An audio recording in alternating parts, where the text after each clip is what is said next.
Hey, what's up, everybody? Moved out of the chat window by accident. Okay, cool.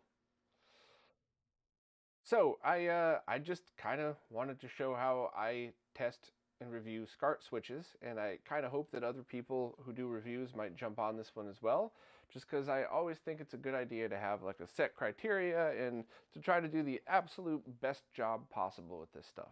So I am going to set up live in real time here and just kind of walk through the whole process, both fun and boring parts.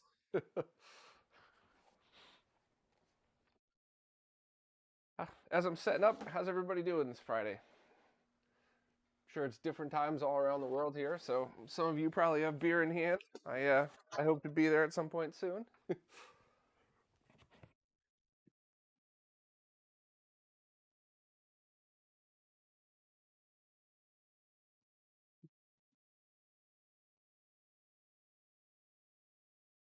Usual, yeah.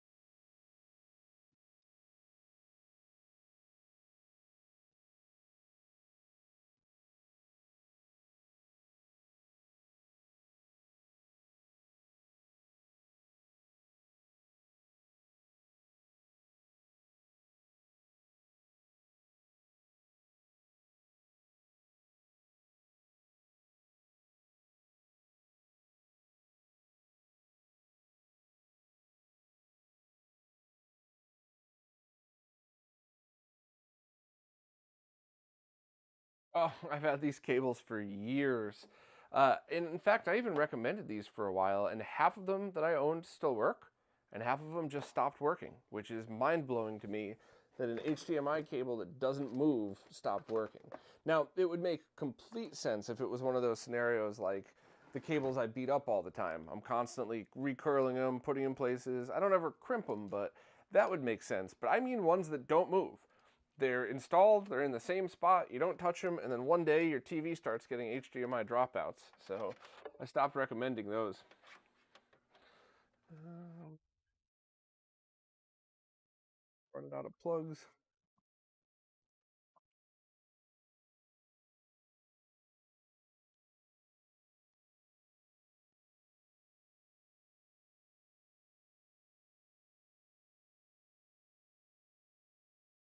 Guess I'll need a controller too.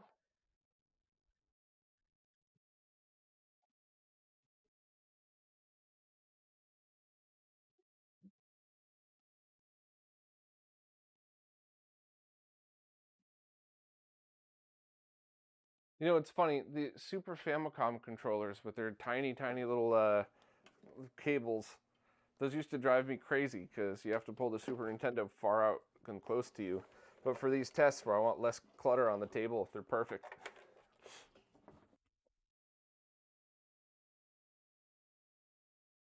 All right.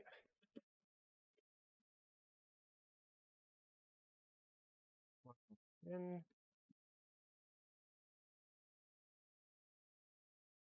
we got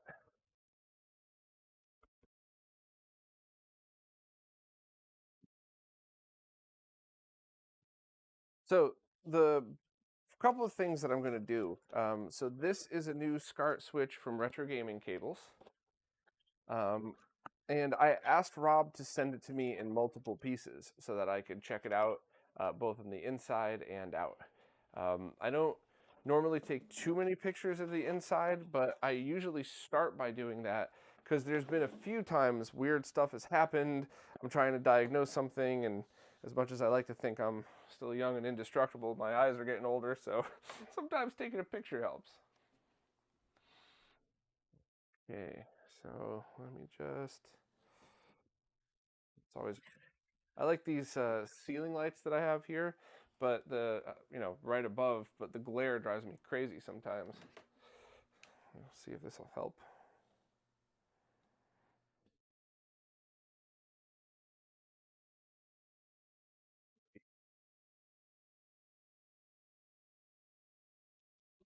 maybe.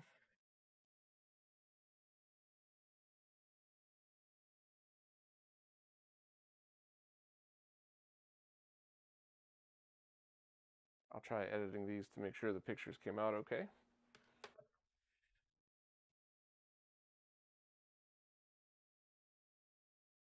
Yeah, so it kind of drives me nuts as well. You said you've been using the same 360 HDMI cable since you bought it in '06 with your Xbox 360.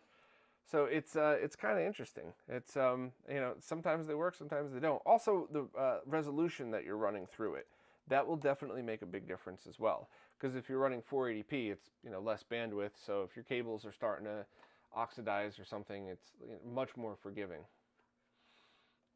So somebody just mentioned, do I know when the standard one is re-released without the tink? Can you elaborate? I don't really know what you're referring to. I'm sorry. Just getting these pictures here, making sure these came out all right before I start banging up on it.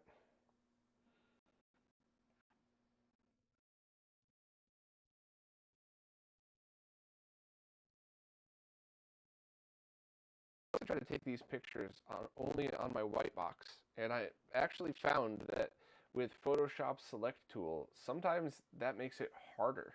So having a contrast like this, unless whatever I was taking a picture of was the same color as the wood on the table, but I think this actually helps. But we'll see in a minute. Let me just get this picture done real quick, and I'll check the chat as soon as I'm back.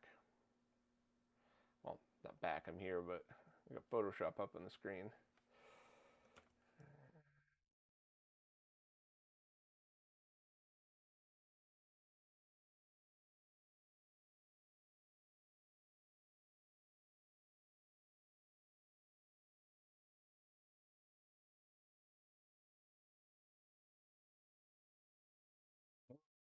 Kind of good.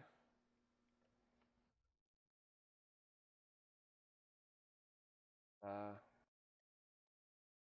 what the heck? I'll drop them in here too, just so you could see them.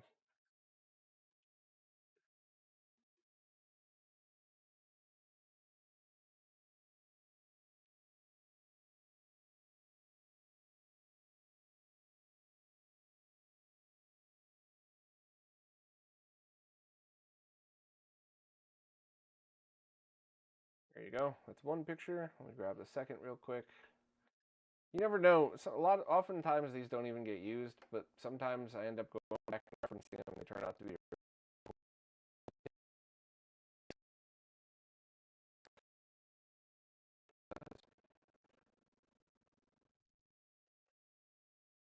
Oh yeah, I'll get to that in a bit. It's designed to work with the Tink 5X, but you could use it with absolutely anything, and I will be showing that in the stream.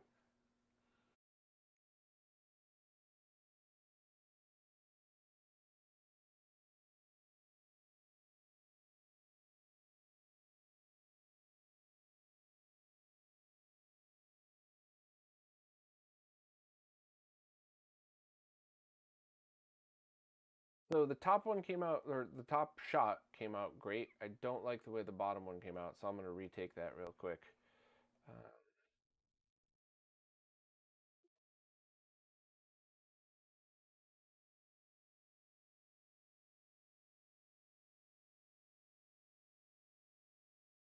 I'll drop that picture in just so you can see that though.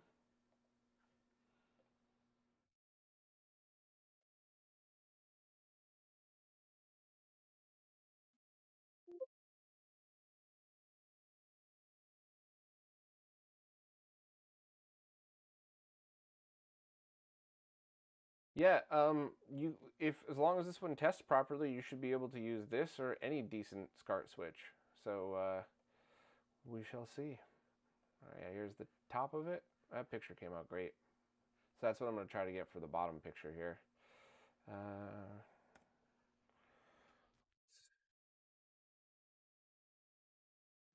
Maybe it was the shadows? I'm going to put something underneath. How about that?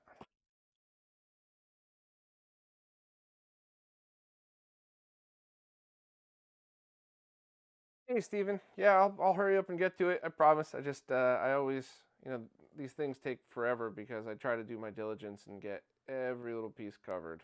So we try to get that picture out. Once again, this step might be useless, but I've seen quite a few times where I had to refer back to it. Um, so the best example I can give, even without the case on, so this already looks like it's going to be cool to work with the OSSC. You just couldn't use the component inputs at the same time, but that's fine. Use a component to SCART adapter, and since it's a manual push button, there should be zero difference.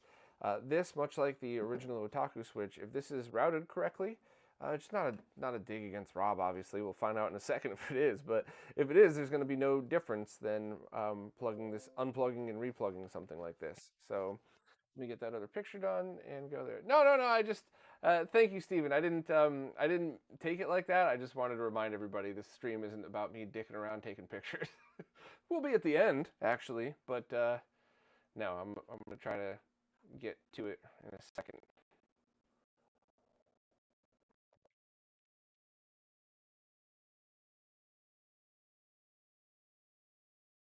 Use this auto select tool.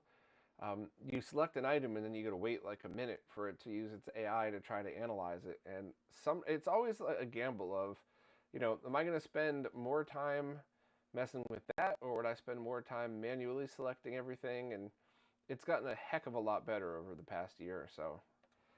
So I'm still attempting to do it that way.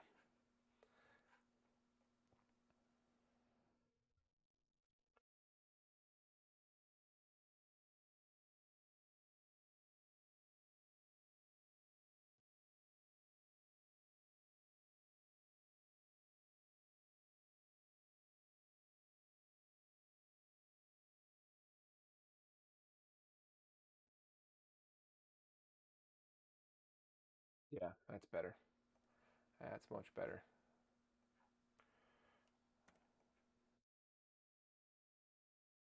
Also, just for the record, I'm sure I don't need to say this, but if this were a prototype, so something that's not out and not shown to the public yet, I would never be showing pictures of the PCB. But this is something you could already pre-order, so it's not. I'm not outing anything. Rob's got pictures all over the place. All right, PNG.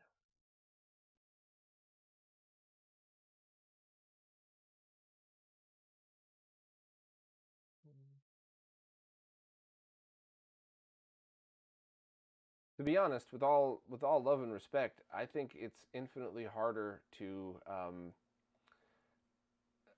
I think it's harder to do something like manufacture these things and get the parts, especially in a part shortage, and get the consistency of it than it is to design something like this. So, props to people who take the time to do this. Yeah, get over to that. That looks great.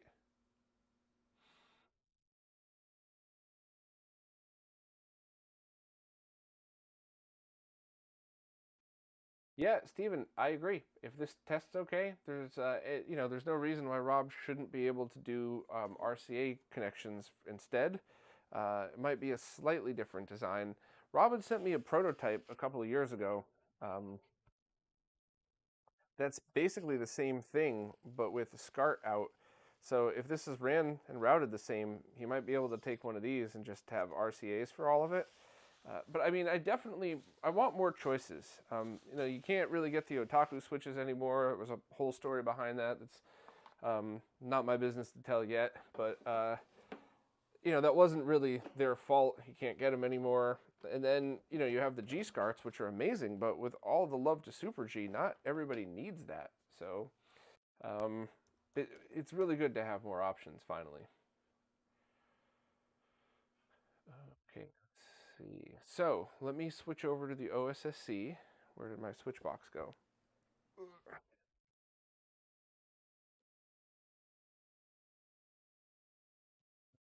Beautiful. Okay, so uh,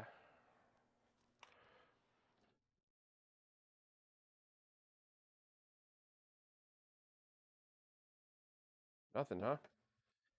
Uh-oh. I've had issues with this setup before.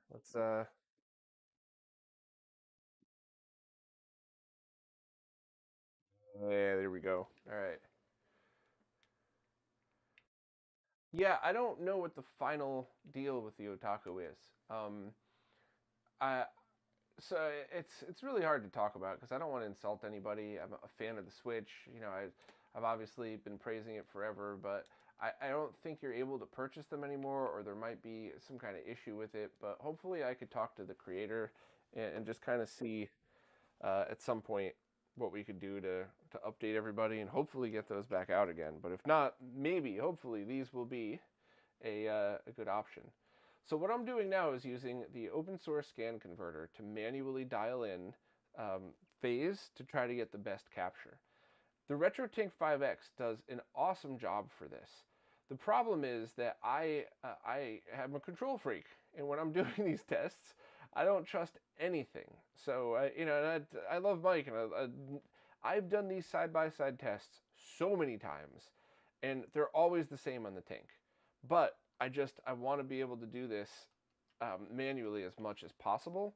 So if you're reviewing and you have a this pattern's looking weird. Hold on a second. And you have a RetroTink 5X, then it's fine. It's totally good. You don't need anything else. You certainly don't need to buy an OSSC.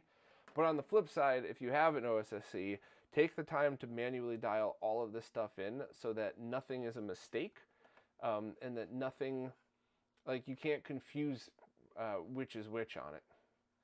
It might sound weird, I know, but once you start testing these things, it's like you start finding stuff and you just kind of go, well, what the heck happened there? Like, and then you realize, oh, maybe it's my settings or something. So, SNES direct phase. And luckily, when it comes to video, there's only one test that I found that I need to do on this. And let's switch over to that.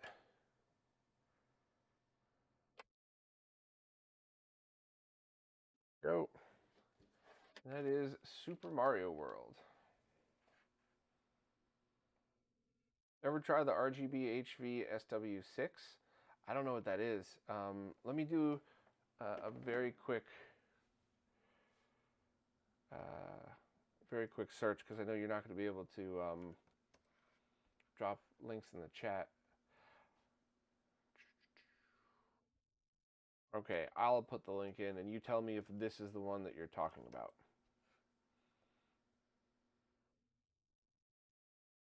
While you're checking that, I will check this. Now, I could have used a mister, I could have used a bunch of different things, but I really like using an original console, and, you know, not something crazy jail bars. I like making sure that I use it with, you know, something with like a Voltar amp in it, something that I know is quality. And then, where's the place that I like to be? And I keep Mario in the blue here. And pause it. So, in fact, I've been so anal at points that I actually pause it on the same time. But let's see. Okay, so everything here looks pretty good. So I'm going to snap that screenshot. And let me bring this up.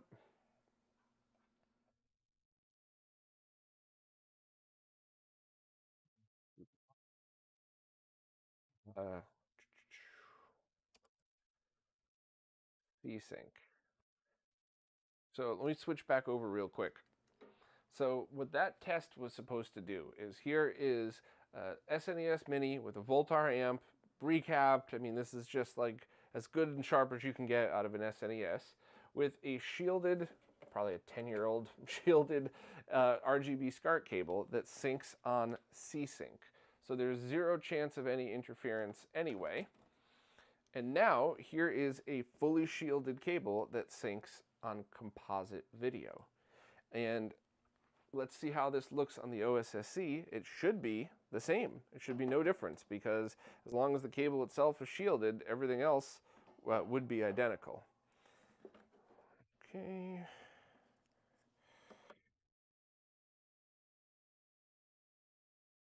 Let me switch back over here. Hopefully the game didn't crash or anything. Uh-oh. Yep, no signal. Well, let me try again.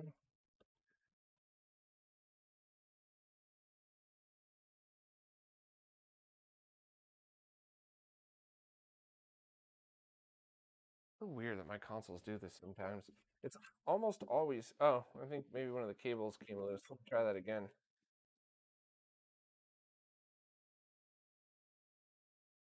What the heck?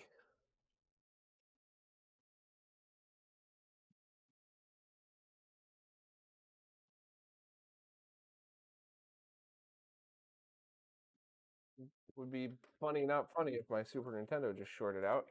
Yeah, switch back over.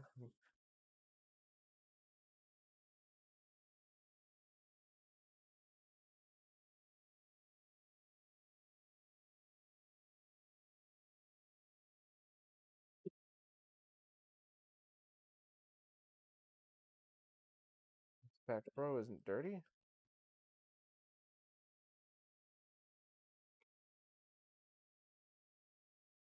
Come on, are you serious? I'm gonna put the old cable back then. I gotta love a live stream. This is always what happens in this testing, though, and it never fails. Something's always gonna go tits up.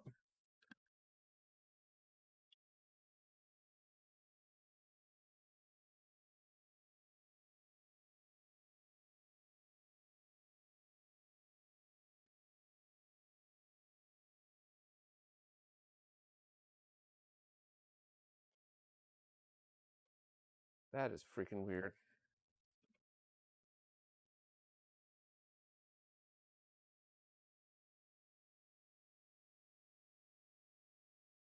I hope this doesn't turn into a repair a Super Nintendo stream. That would be a waste of everybody's time. I want to get this Switch tested.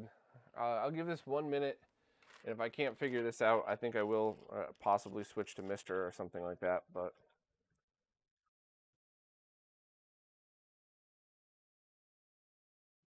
the only problem, well, I mean, I guess like, yeah, I don't know. I would have to use a sync on composite cable out of that in order to do the testing properly. So I'm not sure if I could pull that off, because anybody who was in the stream the other day saw me short out the Retro Castle case. No gunk on it whatsoever. I was really hoping to see some nastiness, hoping that was the problem.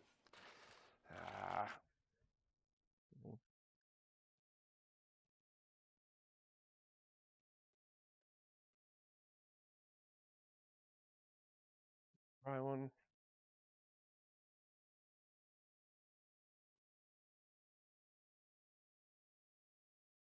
I just want to know if the Bitfunks OSSC is any good. No, that's a clone company. That is absolutely 100% the worst choice you could possibly do. Because not only is there always a chance of you getting a low quality piece of junk, because the Bitfunks people don't care about their customers at all, but you're stealing from people. And even if you buy something from Bitfunks that is not a cloned product, you're still funding them to clone other people's products. So no, please, please, please do not buy that thing. Question about that Extron switch. I've never used it, but I've used other Extron switches and they're excellent. So I would think it's totally cool to give that a try. Alex, what's the best component switch? G-comp switch, definitely. Unless you need matrix switching, and then the Extron cross points are excellent. All you need to, actually I have some right here. All you need to do is pick up some cheap RCA to BNC adapters, and that's it. That cross point becomes a component switch.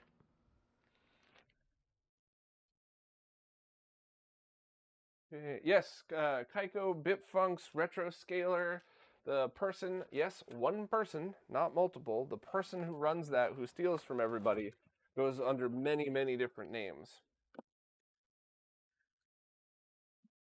I don't, I don't have any kind of little printer vacuum. Those are all very expensive. I don't know if anybody's ever seen those, but they're very precise and very awesome, but they cost a ton of money. So, you know, if you can't suck, blow.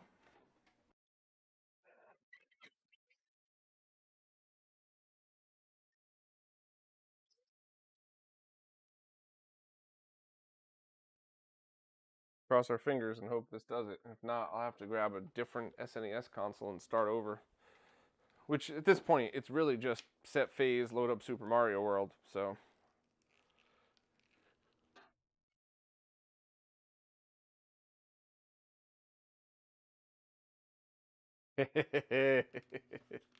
Yep. All right, so let's get to the cable that we need.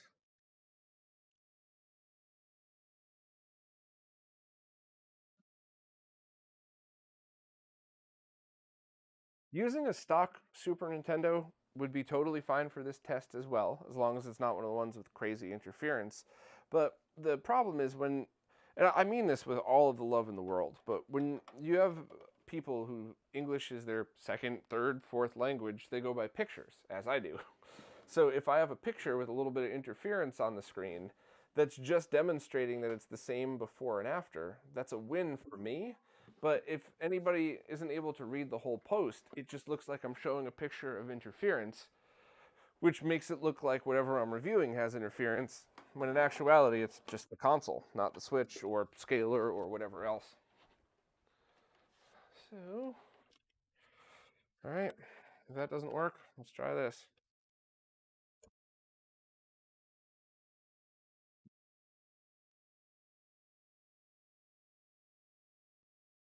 No.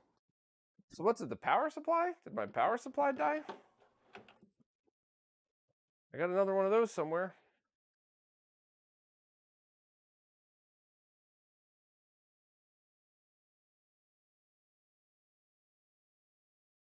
That is funny. This is not a triad. I don't know what happened to my triads. So, all right, what do we got for power supplies?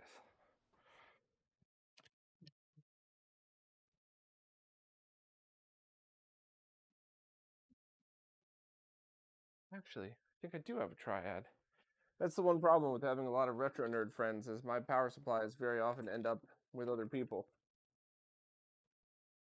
Uh,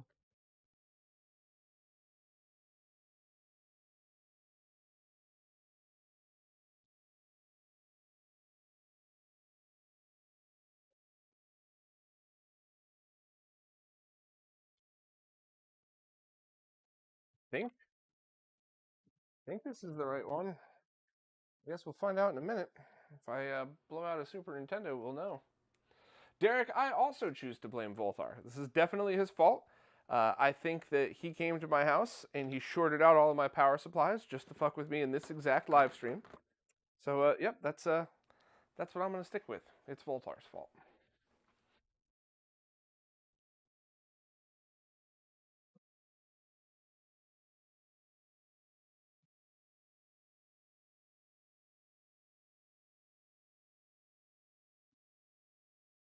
All right, everybody, hold their breath, cross your fingers. Let's see what happens. Hope I didn't blow out the fuse. Hey, here we go. Um, so I'm gonna snap this picture, but then I'm also, you know what? Let me check. Let me double check the phase didn't change. Um, why are you always making fun of Voltar? Because he's like 4'8" and he acts like a 10-foot douchebag. He deserves everything that he gets.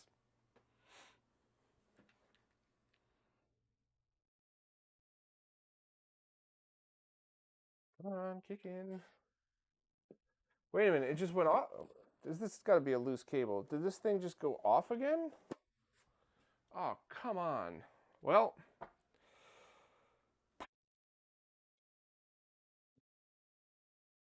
what the heck could possibly be causing that on multiple Super Nintendos?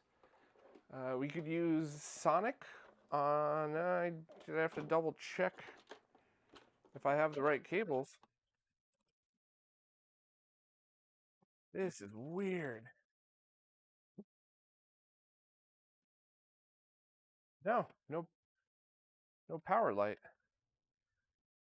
The only common denominator is this adapter.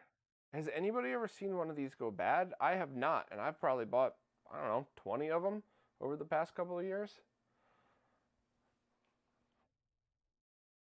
You grab a multimeter and try to do a quick continuity test and see. Maybe I have a Super Nintendo power supply and an original one, but I definitely had one of those that was giving me trouble. Me,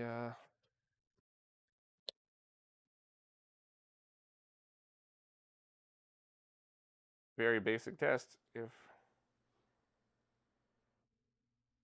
Nothing, which is good. Means it's not shorted on the inside.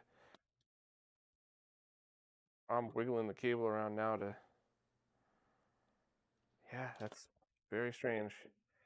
All right, let me grab another power supply.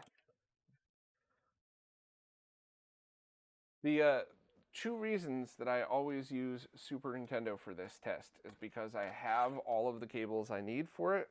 So, and because that the Super Mario World blue screen is the perfect shade to pick up on jail bars and composite interference. Sonic the Hedgehog is somewhat as okay, and if we're in a pinch, I could totally use my triple bypass Genesis, but that's about, that's about it. I don't generally hate Voltar. We are mortal enemies, just like Bert and Ernie. Maybe it's the capture card drivers blowing up or something in the software. No, because, I mean, that's a good thought if the only problem was no signal, but when I'm showing the OSSC as well, and that's not having any signal, that is the issue. That's a big issue right there. So that means that, the power on the Super Nintendo. But you're right, if I was just using a capture card, that would have been the next thing I would have tested, is to see if something was weird with that. So let me go dig out my Super Nintendo power supply. That is the sound of my projector screen going up. All right. Last try for Super Nintendo, and then if not, we'll use a triple bypass Genesis and Sonic, as long as I have the right cables.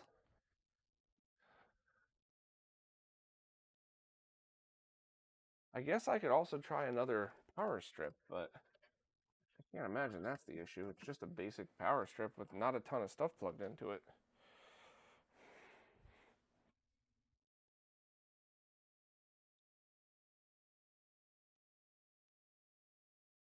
Okay, original Super Nintendo, original power supply. Let's watch the power light on. I'm just gonna let this sit for a second and see what happens.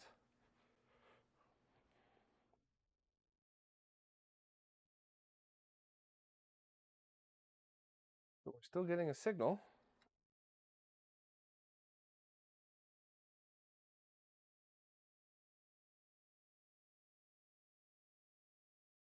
All right, cross your fingers. I'm gonna go back to the other console, and I'll do this with the camera on so you all could see.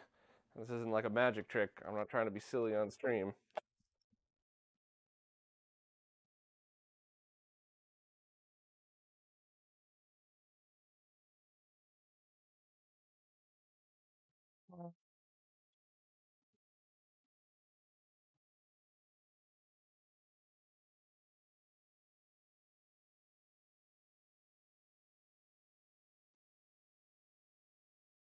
Yeah. Okay. So maybe it's that pigtail adapter, which would be absolutely bonkers. But you know what? I've seen weirder.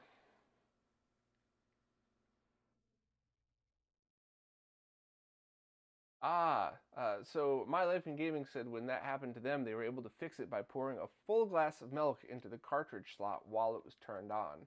I think it's the important factor here is, of course, a full glass of milk, because only a heathen would use half a glass of milk in their Super Nintendo. Okay, I know this is going to be absolutely ruined on stream, so I'm very sorry for how this is going to look, but I got to double down on phase again. And let's see, I have it on full screen on my monitor, which is making it easier to see. It's probably all just going to look jumbled through streaming compression. But that does look okay. Oh, yeah, you're right. Soy milk works better. Okay, so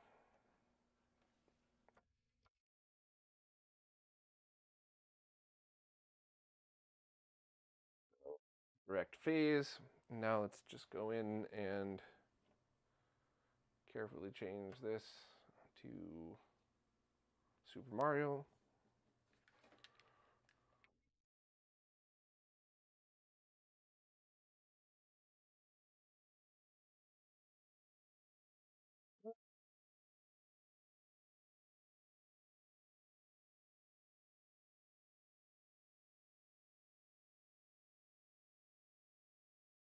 I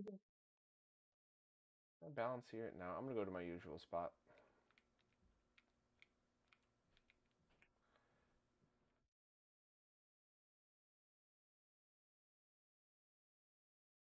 Consistency is also the thing for me. This might be weird that I'm using this exact spot, but if it's the one I use all the time, then it's an apples to apples comparison.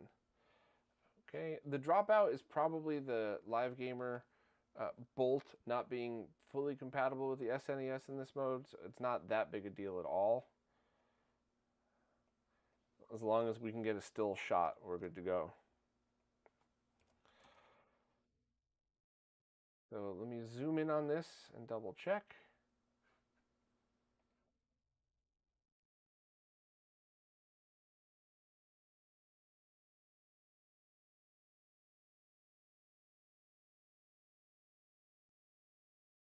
Then I go into Photoshop and I set the image size to nearest neighbor and 1000%.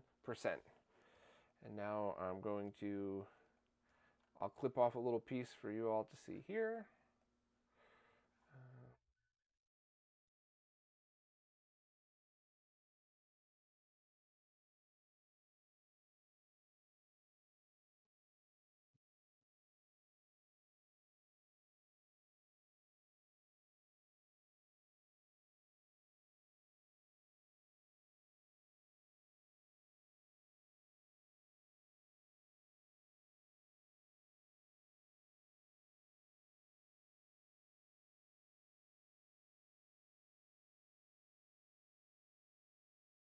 So as you can see, zoomed in 1000%, everything looks exactly as it should. And while if you really analyzed pixel by pixel, you see some color changes, like especially in the blue to the left of Mario, but that is standard analog video.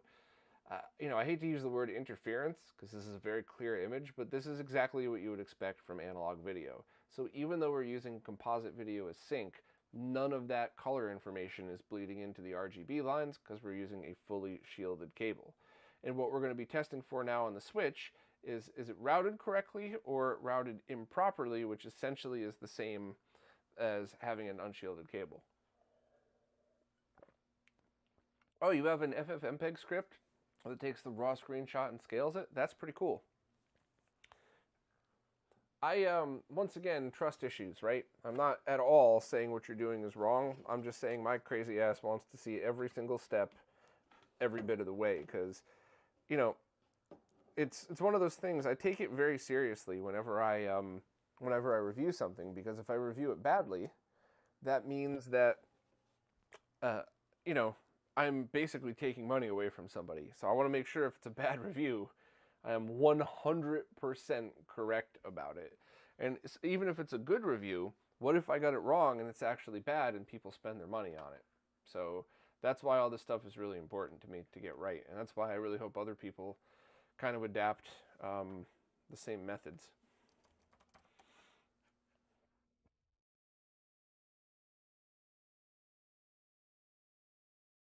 So I got that capture now. I'm going to drop that into Photoshop and repeat the same exact thing.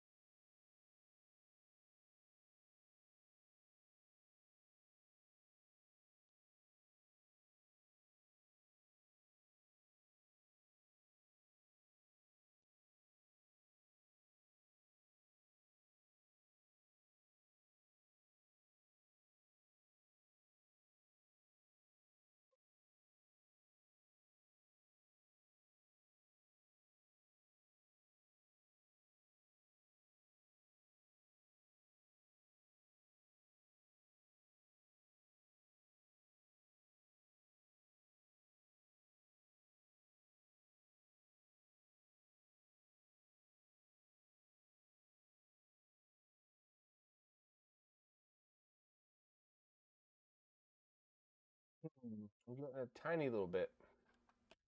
Tiny, tiny, tiny little bit. Let me show in the stream.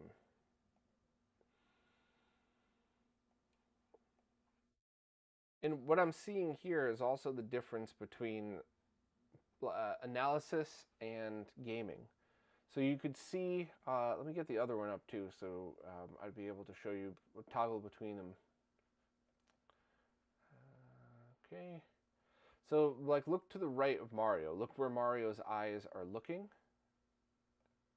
And you see a little bit more interference pops up. And moving it back. So I don't even know if this is enough to show up on this stream, to be honest with you.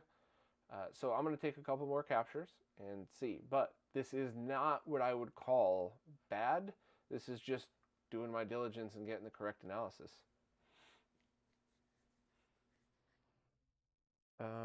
And let's also try a different port. Well, I guess let me start by just doing a second screenshot.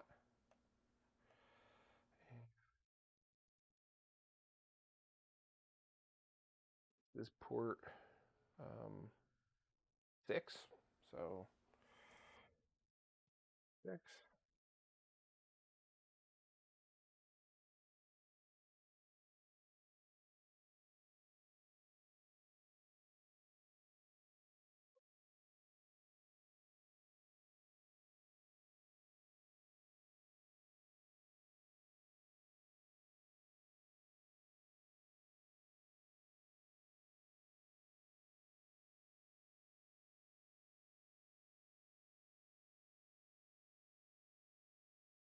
Yeah, same.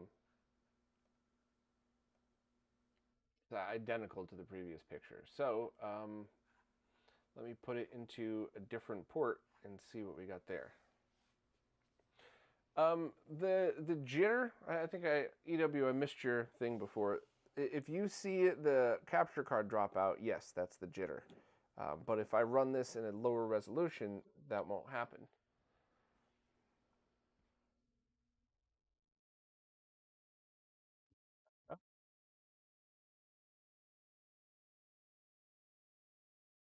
Basically the same thing, but in port 1, the port closest to the output. And I'm sorry to be annoying. I have to repeat myself because I just don't want anybody to get the wrong idea. When I talk about interference in this context, I'm simply talking about doing a deep dive analysis. I do not mean like there's a problem here. Okay, interesting. So the interference is lower. Let me just make sure you all can see this. Okay. When I had this cable plugged into port 6, the port farthest away, running composite video as sync. I almost said component video as sync. I'm a moron. So that means you have a composite video signal traveling down this cable, or down this switch, past all of the other inputs before it goes out. And that is most likely why we saw some interference, because the longer the trace, the longer the antenna. And maybe the trace is just a hair too close, but compensate for making the switch this size. But there's almost zero, if not zero, difference from plugging direct when in this one.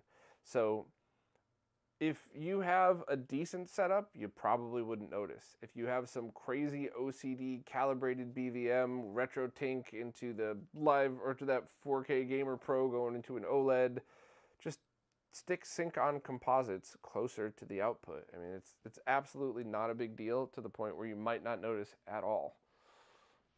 It's getting chilly. Burbs was not as warm as the New York City apartment was, so I'm gonna put on my RetroRGB hoodie. Sorry for the shameless self-promotion, but I actually really love this thing. I wear it all the time. I don't even care if people think it's stupid. I would have worn my own band's shirt on stage if the rest of my band members didn't forbid me for doing that. Whatever. I'm proud.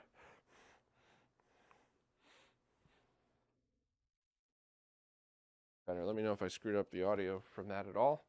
So, that's interesting. So the only other thing I guess I would want to see while I'm doing all of this,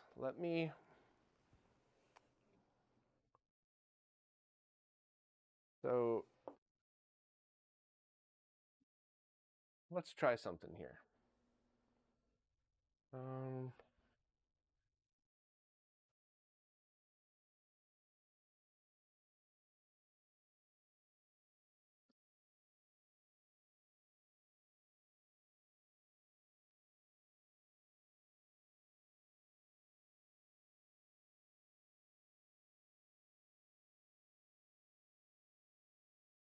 Genesis 3 with the Sega triple bypass installed.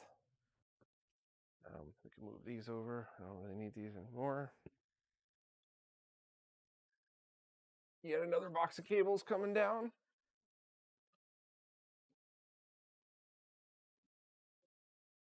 So also, this is a passive switch, so there's much less to test on this one. If this was an active switch, the first thing I would have done before I even plugged it in was plug it into a scope to see. But since this is a passive switch, it's not changing the signal at all. There's no circuitry, which is it's a good thing, not a bad thing. And so that just means it's one less thing to test and worry about. If anybody wants, towards the end of the stream, I could certainly do that. If you're a nerd like me and would find that entertaining, but there's no reason to. So check this out now. I'm going to do Sonic through here.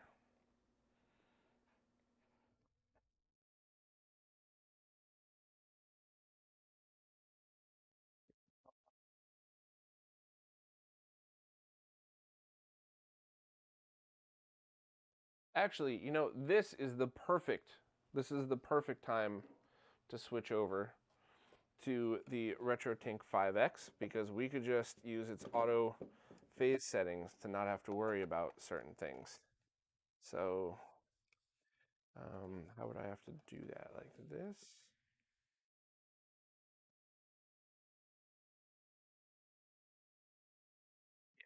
Work. Power cable.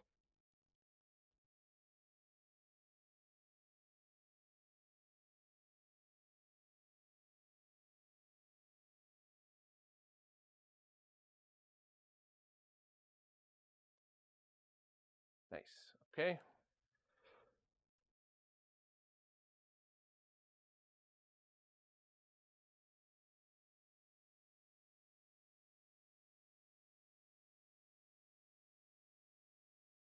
Always 1080p over for all the reasons.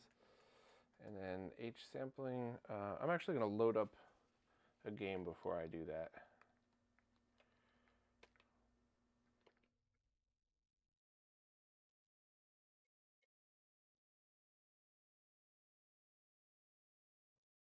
Okay.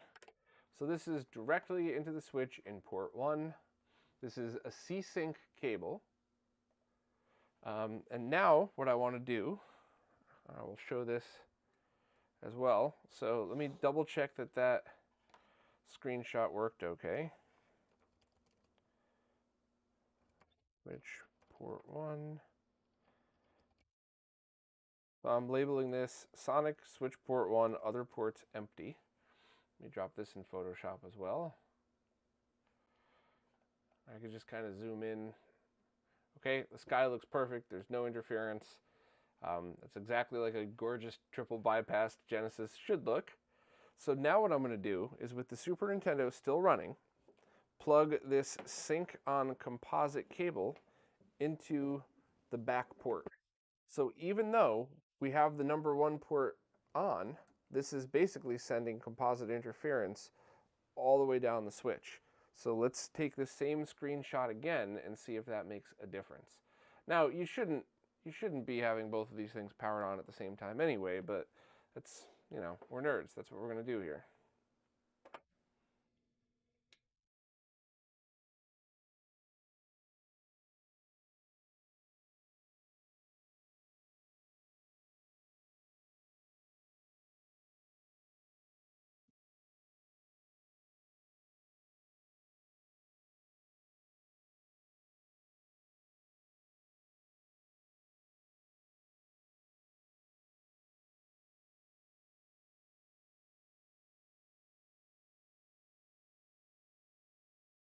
No, nothing. To the point where it's not even worth loading up. And that's a compliment.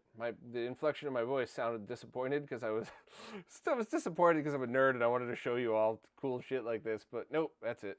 So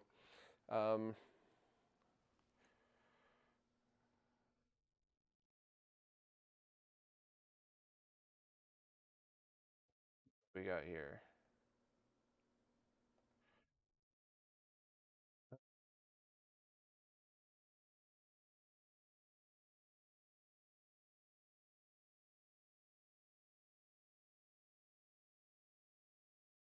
Oh, one of the crappy HDMI converters on Amazon recently stole one of my screenshots right off the site.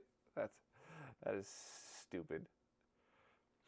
That sure is a good-looking OSSC case.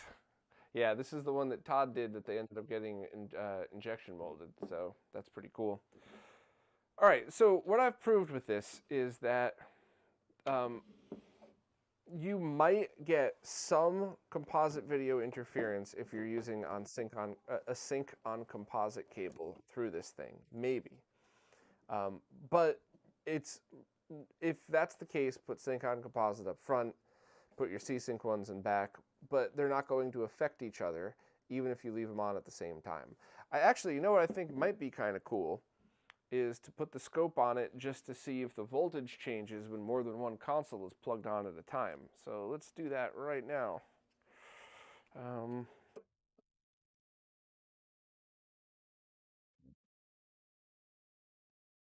Some RG bench action going, and since I'm going to be turning on the 75 ohm load, I'm still in the right view, right? Yeah, okay. Plugging this directly into the RG bench.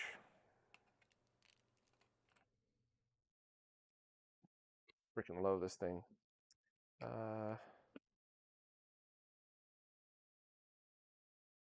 Let me real quick just get a test pattern up. I probably should have thought of that.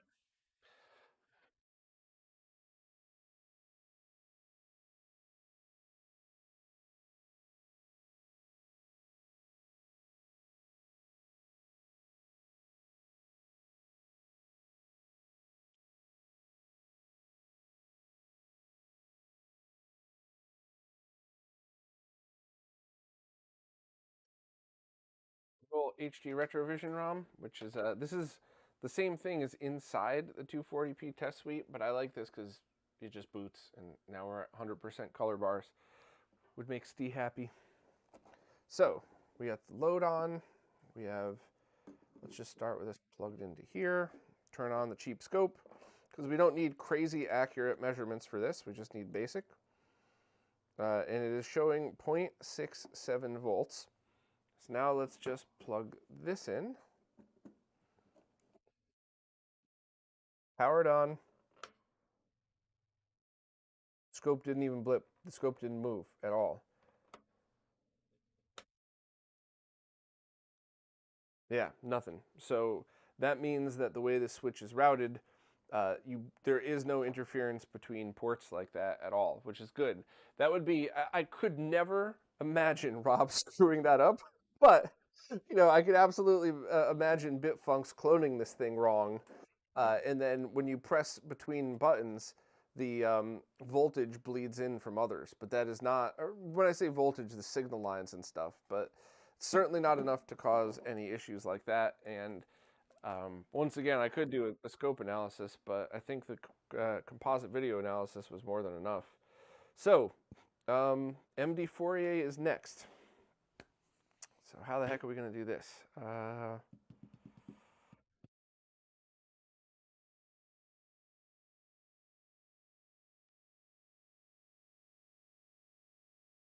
I think the best way to do this, because usually when I do MD Fourier analysis, I bend over backwards to make sure that the equipment is zeroed out, which is really complicated, and anybody that's been patient enough to sit through those streams is not going to want to sit through that again. However, we're just comparing apples to apples here. So I'm going to do direct into the RetroTink 5X. I'm going to run an MD Fourier capture, and then I'm going to do the same thing with this in the middle and compare those to each other. And remember, MD Fourier analysis is kind of nuts, so we're going to be over analyzing on the audio side, which, I'm sure if T was here, he'd probably say there's no such thing, which is fine. So let me switch this over.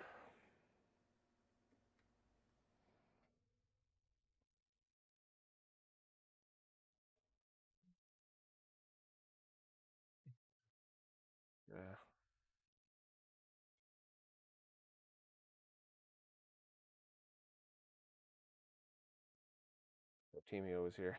I'm trying to do this on the spot, right? It's usually when I'm doing this behind the scenes, it's, oh, you know, I wonder what's the best way to do that now. Let me message the MD Fourier team and kind of see what's happening. And then afterwards, I'll, you know, I'll go follow up with it. So Moral Labate, is it Labate? I'm so sorry. I never intend to mispronounce people's names, but they just got an Otaku Switch from AliExpress, one of those 10 to 1s.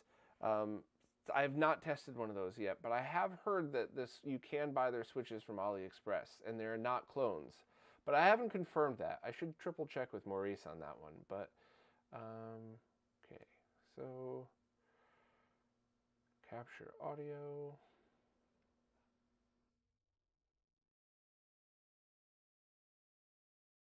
I'm just trying to think of a really good way to capture audio completely uncompressed now through the HDMI port. I'm all ears if anybody has anything.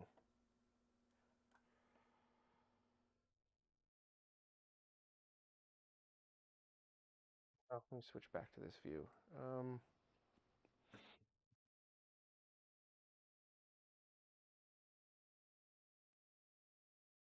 All right, I got a different idea. Going back to my RG bench. Now we can just do it right through Goldwave. All I just got to grab is a cable there. So we'll get everything queued up. I'll switch it over. I'll press record on my audio software, and we'll go from there. I just got to find one of those cables, which should be right here. Hey, look at that. First box, 3.5 millimeter. Or is it?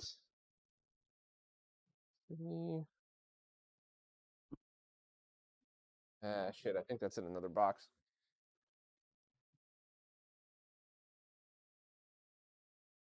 I am still super grateful to be doing this in the burbs, because when I used to have to open up all these boxes in the city, you couldn't even walk everywhere you went. It was just nonstop stepping over boxes and wires, and then it'd be 2 hours plus to clean up from a live stream.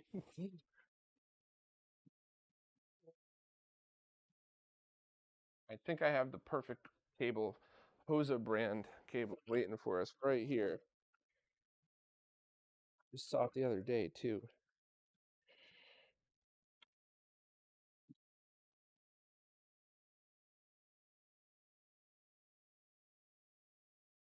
Yes. Perfect. I'm going to go directly into the Motu M4 with this.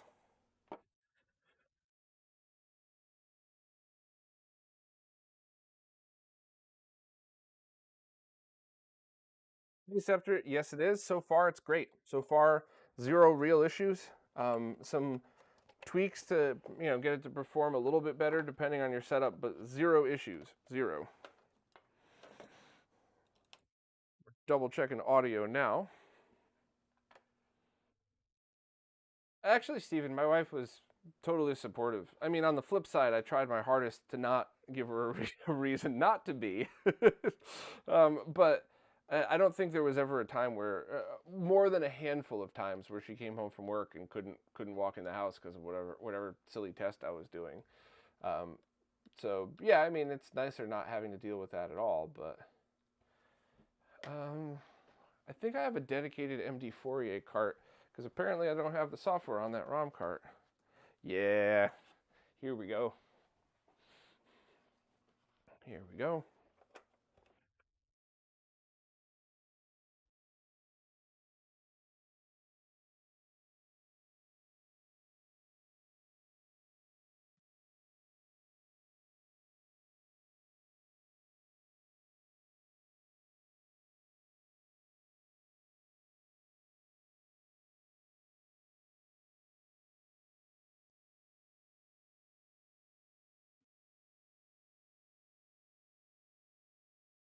Probably was fine on the other one, but whatever. We're back.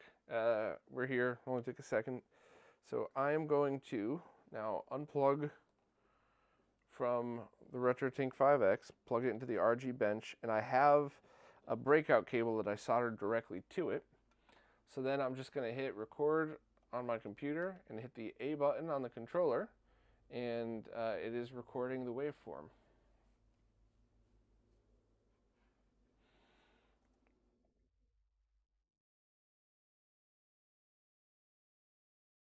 I'll just leave that up there. Not that it's very exciting, but whatever.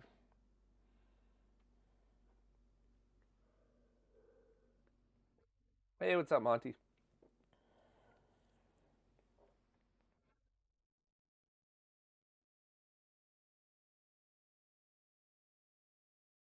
$52 or something. Moro, if Taxon wants me to test their switch, fine.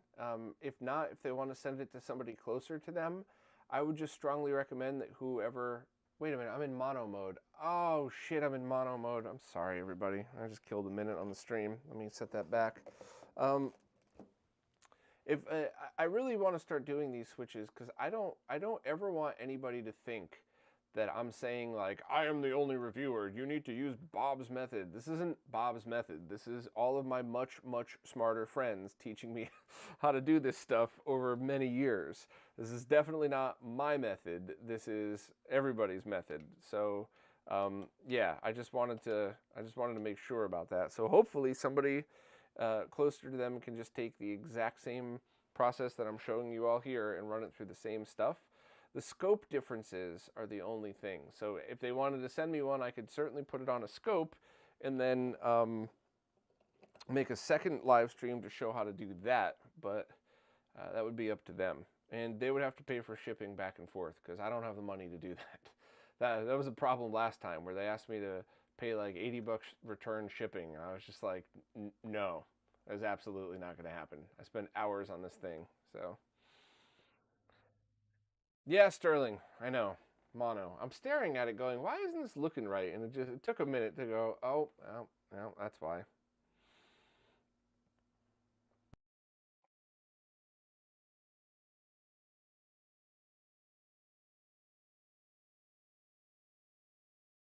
You know you're nearing the end when it does the that swoop test. So you see the volume spike and then kind of go back down.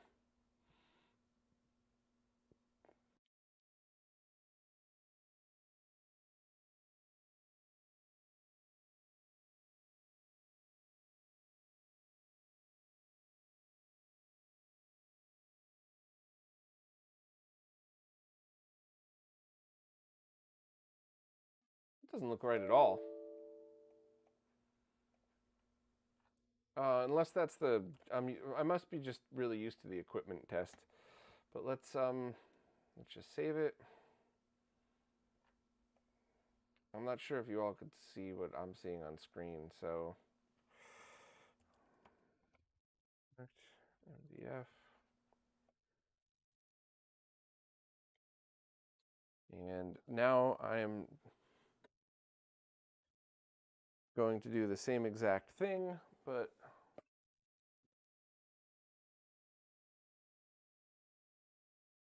am I going? Yeah, sorry. I don't know what the heck happened there. Pressed the wrong button. But now I'm going to just connect the switch. And I'm going to do it twice. I'm going to do it once connected the closest and then once again the farthest to see if there was any other discrepancies there. So I'm just going to same exact thing that I did last time. Same test. You get MD4A queued up so you don't have to wait. So hardcore, because this is a pass-through switch and this does not have any digital processing, this should be exactly as if you were unplugged and replugged all of your connections one at a time. So to answer your question, there should be 100% support for 100% signals in this.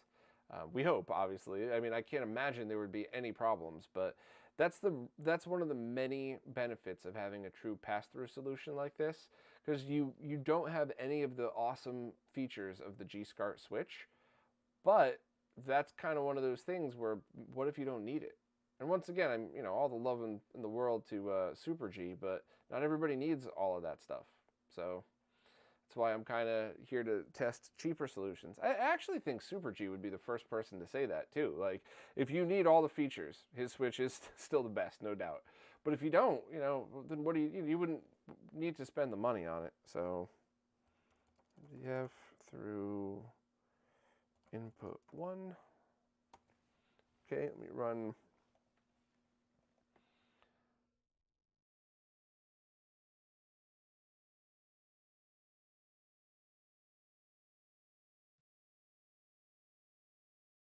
starting pulse train was not found. Man, I wish the MD4A were here to we're here to see this shit.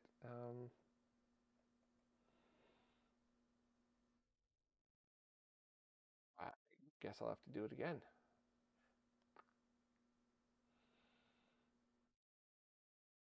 Well, poop. All right, trying it again directly.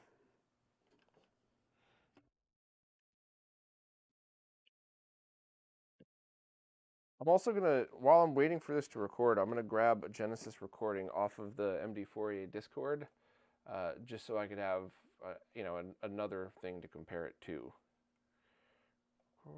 Record. Okay, that's running again.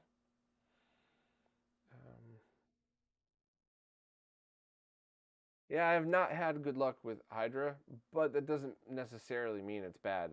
I've tested many, so it's not, I didn't just test one once 10 years ago and have something bad to say. It's definitely had multiple issues over the years, but a lot of people say that they like it, so I'm just going to try to leave it up to all of you. Okay, got this. Blast him.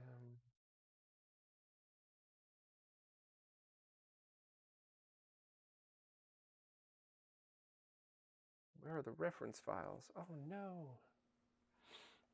Anybody happen to know where the MD4A Genesis reference files are?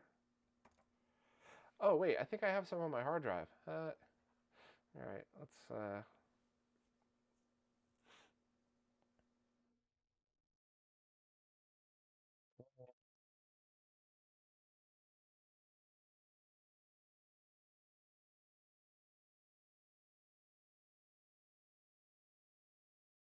run real quick and see if that does it.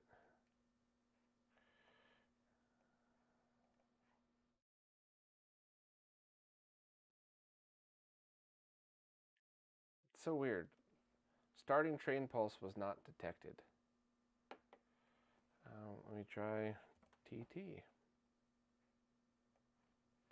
I don't get it. I don't understand what I could possibly be doing wrong. I've done this so many damn times.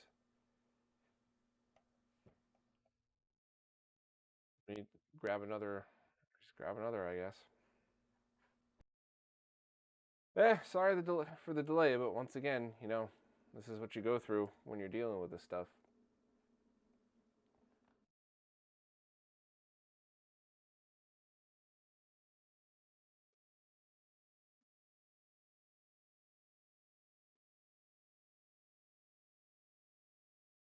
Okay, I have two right here. I have files right here that I could test. Let me pull this up so I could at least show you all what I'm messing around with here. So I'm going to grab two files that I had tested a million years ago. This was from 2019. So,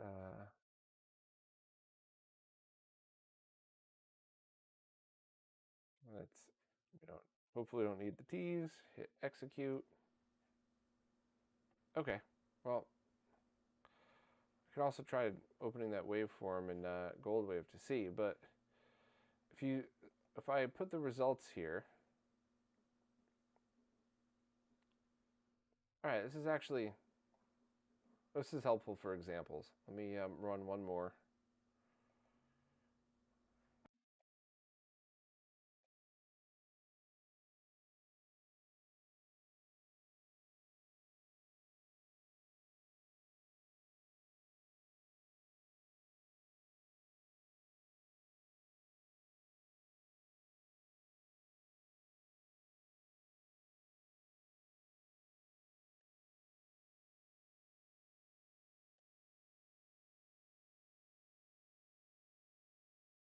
All right, perfect. Um, So I will show what I just did for reference here. The first thing I did is compare one file against itself and got nothing. Now this is impossible with analog audio, by the way. If I took the same recording twice in a row, it would be different. So a good example of that, a good example of what to expect is here is the test. Same test done one right after each other, because analog audio is never going to be exactly the same from the console. That's about what we would want to see from the retro gaming switch. This is just two random files I found from 2019, but this is what I want to see from the retro gaming cable switch. Minimal analog differences, no crazy spikes, nothing absolutely off the wall. We just kind of have to figure out why the heck. Yeah, so there's got to be something wrong with well, I certainly found out what the problem was. Here is what those waveforms look like. So there's obviously something going wrong with this capture method, because that's not at all what it looked like. So I'm not going to stop, though. There's got to be another way to do it. Might take me another minute or two.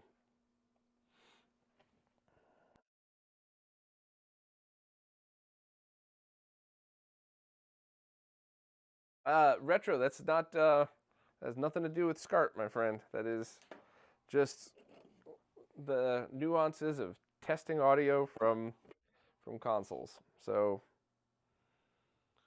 let's see what else we could do.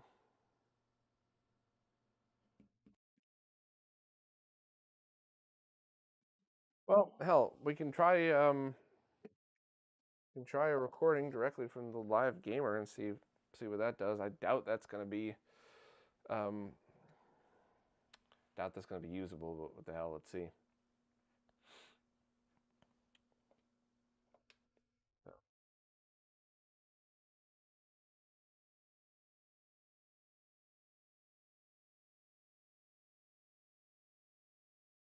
Plug this all together.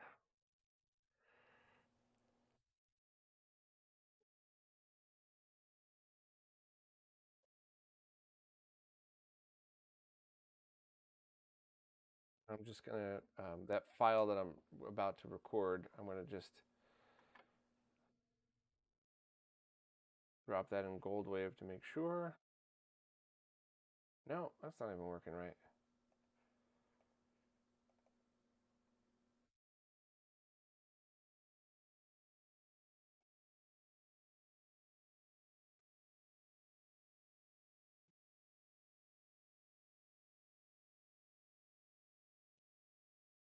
That's weird.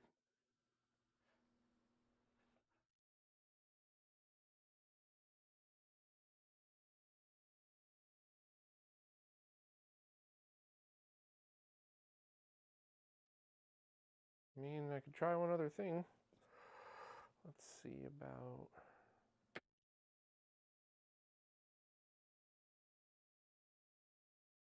I think the problem is well, not I think. One of the major problems I'm running into right now is that I'm streaming on the same computer that I'm doing the analysis on. So if I had pulled out my laptop, that would have been a little bit different. And I could try to do the capture on the laptop, but I don't have a second audio card that'll do it. And my secondary PC that I use whenever I need to access this stuff is my Unraid server at the moment, because I still haven't built up that that mini ITX one that I wanted. So worst comes to worst, I will have to do this off stream. I'll obviously put it in the review, but I mean this is the basics of it, right? For a passive switch, you know, we'll what affects what? Silicon composite mess with anything? Does any interference between channels? Yada yada yada. So let's try this and see what happens.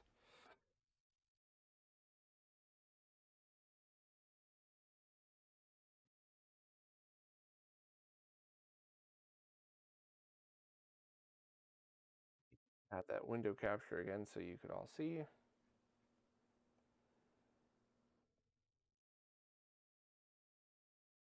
Oh, that looks terrible. Oh, that's not going to work at all. Oh yeah, that's definitely not working. Um, well,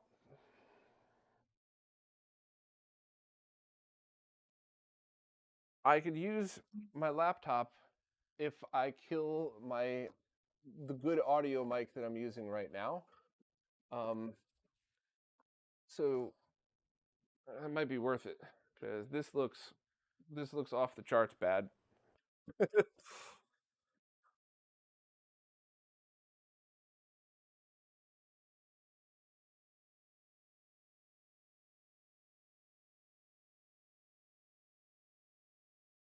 Yeah, this is terrifying.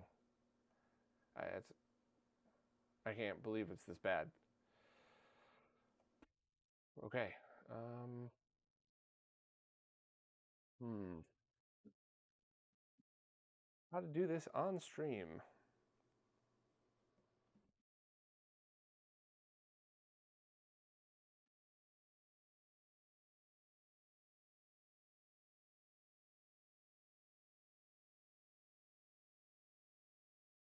All right. So just one thing to double and triple check here. So if I go back over to the capture card, let me just do a sanity check. Um,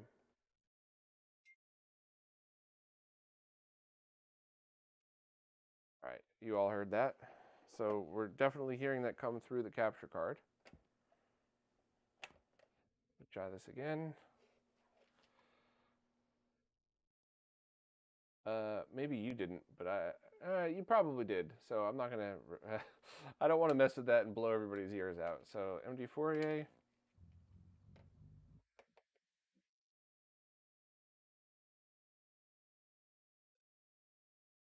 All right, so it's obviously working.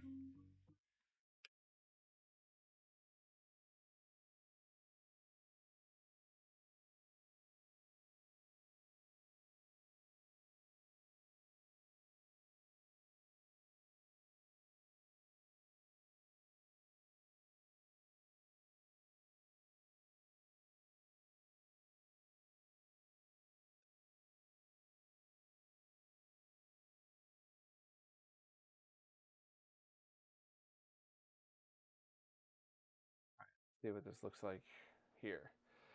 Steven, am I shit out of luck if I don't want to pony up for a G-Comp and don't have the space for something like an Extron rack-mounted switch? Yeah, basically. Um, but you can get much smaller Extron switches. Don't forget that. So that's definitely something to keep in mind. Um,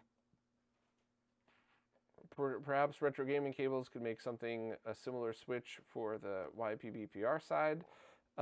Yeah, I do hope they do. So far, this thing's. I mean, so far I like this. No complaints. Let's see. All right, I think I found a way around this. Let's give this sucker a try, and I'm just gonna do this. So I'm gonna have to. Yeah. All right. Hopefully, no crazy audio is coming through the stream at the moment, and it's only coming through my speakers.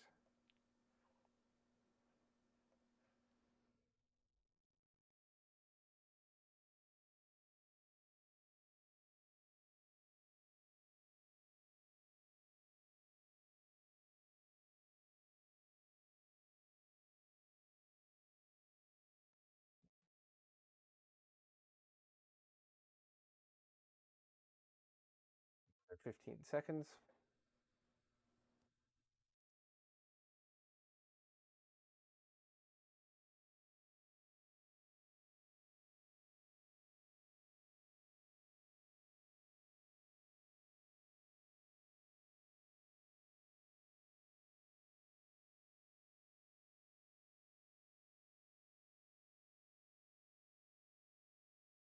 All right. So let me change that to. I basically just used the capture equipment to change that to a WAV file. Um,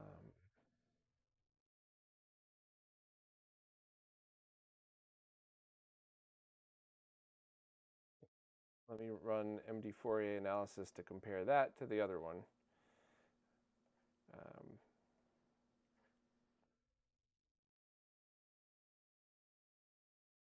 That's still here, right?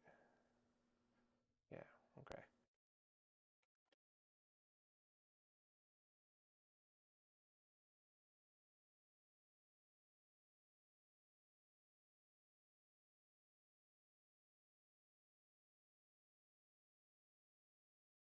Okay, this is a control test. What I'm about to show is not at all the switch. This is a control test just to show what to look for and what not to look for and stuff like this. But let me put this up on screen. This is not the switch. N-O-T, not the switch. But this is an example of a bad MD4A audio analysis. This is just a random one that I grabbed. So that is not good, but that is not the switch. That is a control test. So let me switch this thing over and see if I can actually get a real test to work. And if not, I think I would have to do it off stream, and I think I would have to be very patient and very, I'd have to do it all on the Mac or something. My honest guess is that based on the lack of interference from from the composite video, so it was minimal to nothing, that audio shouldn't be that big a deal, but there's only a couple ways to find out, and this is one of them. So let me go in.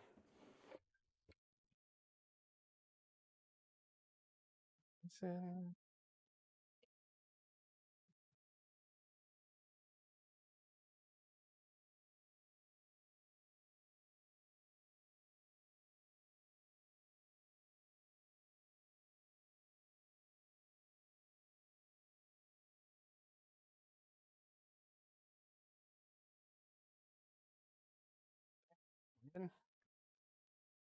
So we got about a minute.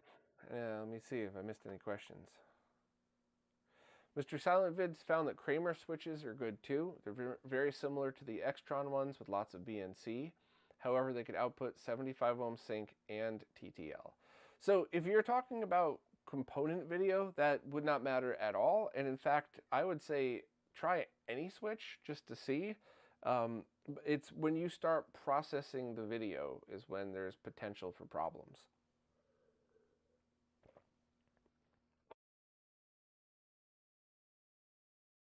And even after MD4A, there's one very easy test that we could all run, and that's the Konami screen.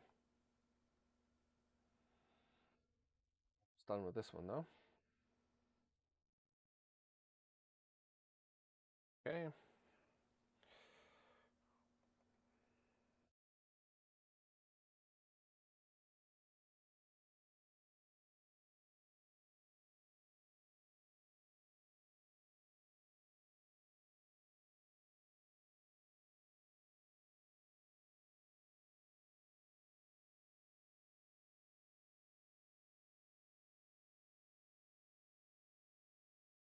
Yeah, the compression might have been too much to use this method, but we'll find out in 1 minute.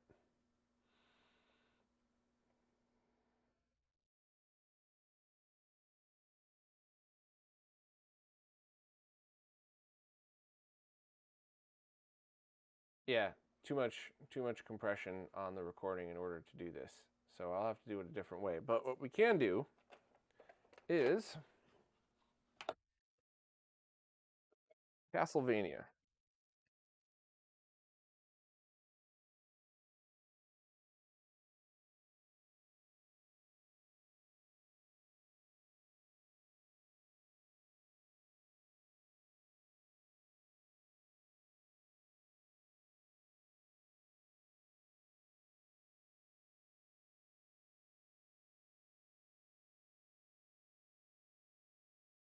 What's the Genesis Castlevania Bloodlines or something? Did I miss it? Oh, here it is. Yeah, I skipped right over it. Okay.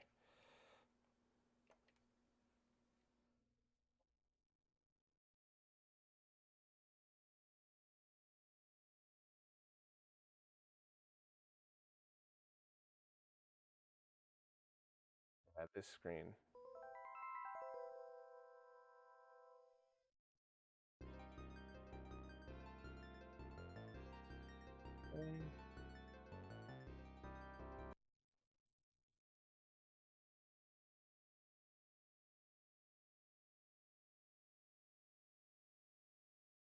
I'm going to, all right, I'm going to take a minute to clear through all these real quick though, because I want to make sure I don't want to confuse everything here. So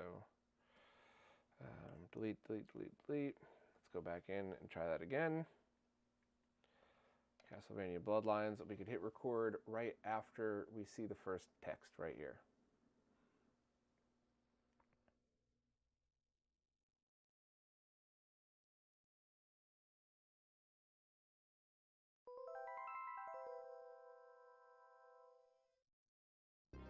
That's basically it.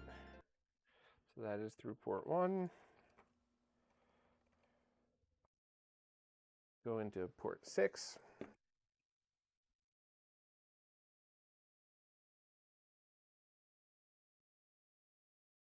Oh, I'm going to press the button to switch the ports.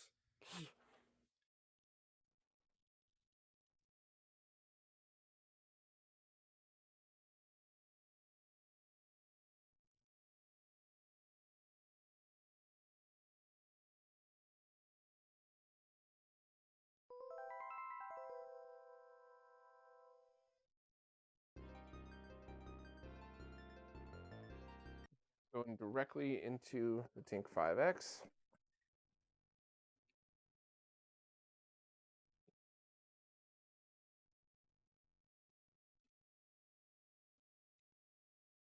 So this is definitely more subjective, and I don't like. I used to include these in the reviews, except whatever speakers you're listening on will absolutely skew the results. Internet compression would, all of these things. So I like to use MD Fourier graphs instead because you could just kind of visualize it. But since we need to test the audio and I want to do it on stream, let's just use these 3 recordings.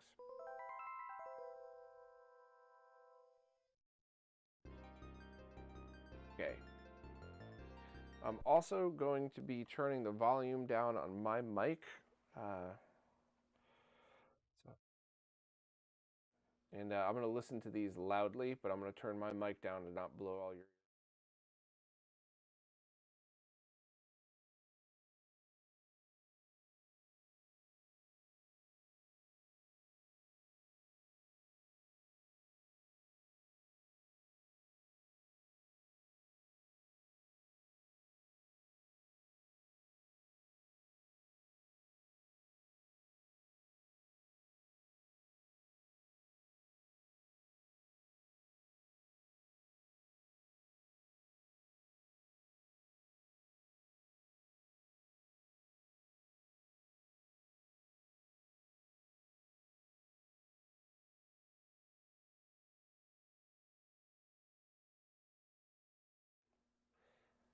I did not hear a single difference between any of those.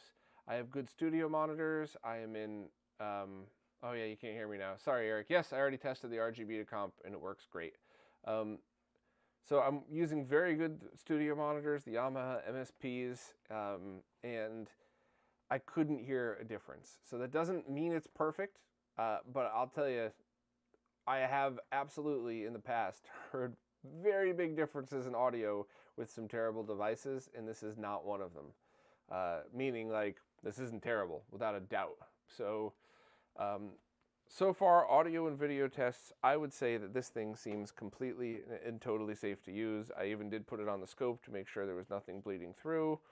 So I am going to try to clean up a tiny bit, and I'm going to take some fancy pictures, and I'm also going to take any questions or any suggestions, and I'm going to think about other ways to do the MD Fourier on it. But if anybody has any questions about anything, now's definitely the time to fire it up.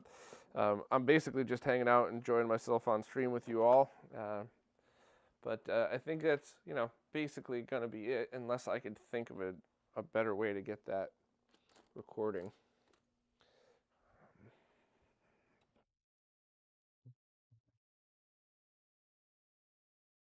So, sync on composite video cable. Completely passed all the tests because it barely spilled any interference over. Hydra? Could you re-ask that? I'll gladly answer once I figure out what it what it is.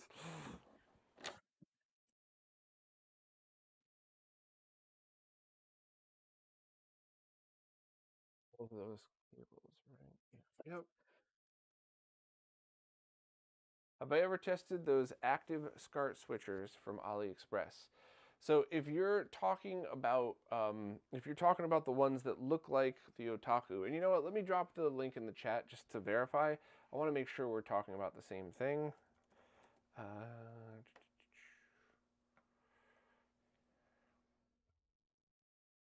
Okay, is this the switch you're talking about?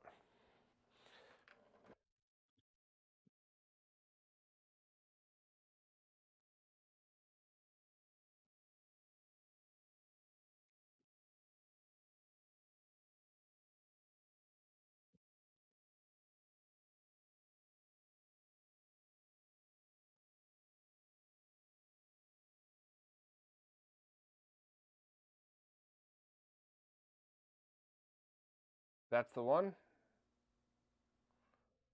So I would read through that. I'll summarize it for you now, but basically, when I did the analysis on that, it should be completely fine. If you are 100% sure that all of your cables are passive, there isn't a sync stripper in any of your RGB SCART cables, the switch is great. If you aren't sure, you should definitely open them up to check anyway, because that's one of those peace of mind, let's make sure that I got this right type of things. But if you aren't sure, you could also always grab one of those cheap $30 scopes I keep ranting about, because that would also give you a definitive answer of is this thing is it safe to use? But it should be in most cases. The only scenario in which I saw weirdness was you have like an older RGB SCART cable with a sync stripper built in, which you don't need at all anymore. Zero reason to do that.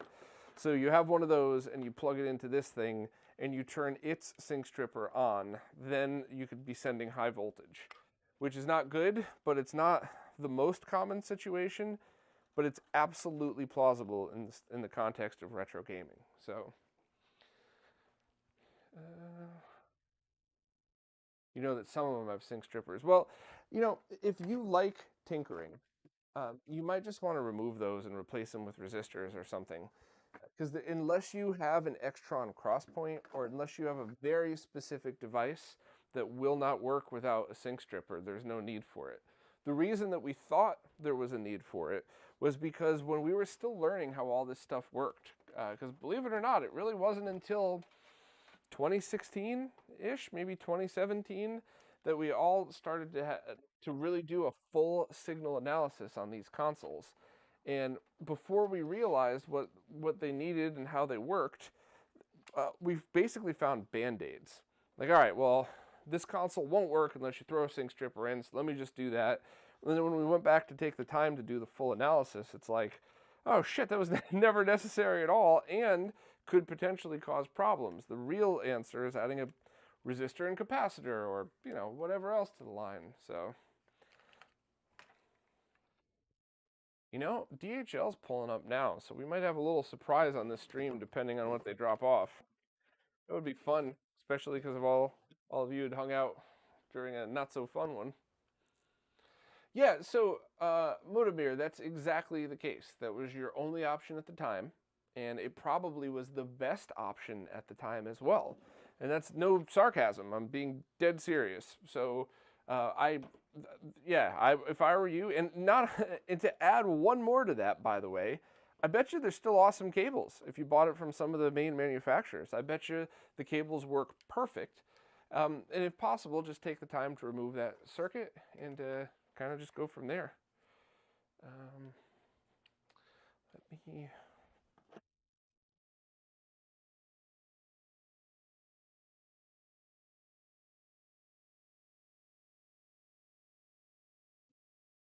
Does anybody else just keep a drawer of twist ties laying around for situations like this where you lose one and you just need it? Any updates on the Infinity or Morph? No, zero. Dan's usually pretty good about sharing that information online. However, I have not heard anything new about that other than what may have been posted on social media in the past couple of weeks, but no updates whatsoever. Which, I mean, that's not good or bad. We're still coming out of a unprecedented global part shortage, so I don't think we're going to see those this year. That's for sure. But that's obviously not a dig against everybody. It's nobody's fault.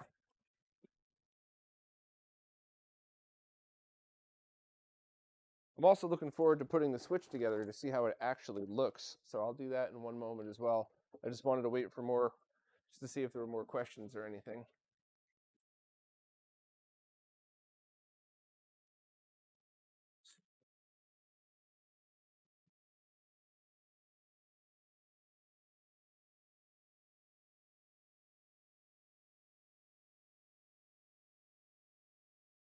What else we got?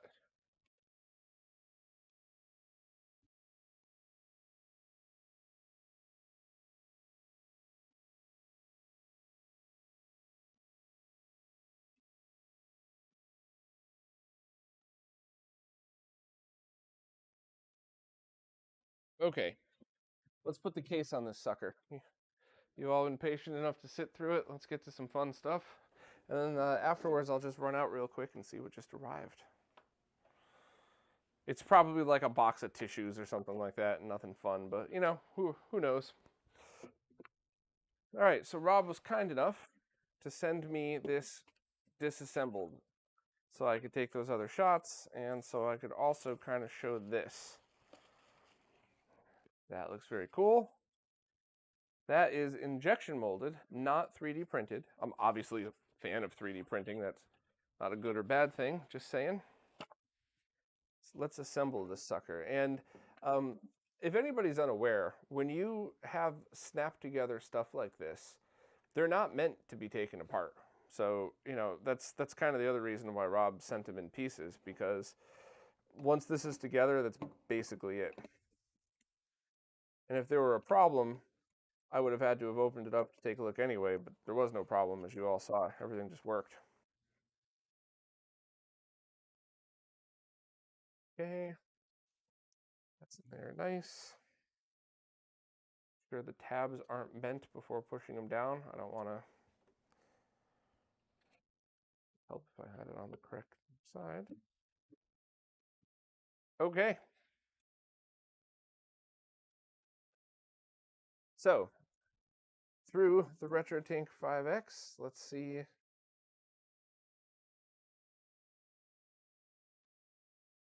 I think it's perfect. I think if there is a discrepancy, we're talking about less than a millimeter, and these SCART ports have some play to them. So I would call that a total win. Ooh, sorry. Gotta turn my volume down. Now let's see what else we got. W-Tank had such horrible jail bars on their Genesis 1 a while back and was using some cheap SCART cable going from RGC and fixed everything. The picture was beautiful after it. Yeah, so that's exactly the first test that I showed in this, was basically showing the switch equivalent to that to make sure that when you use sync-on composite cables, there's no interference as if it was a bad cable or a bad switch. Let's do the OSSC again. Now, I have feet on my OSSC. I could always add feet to this if needed, but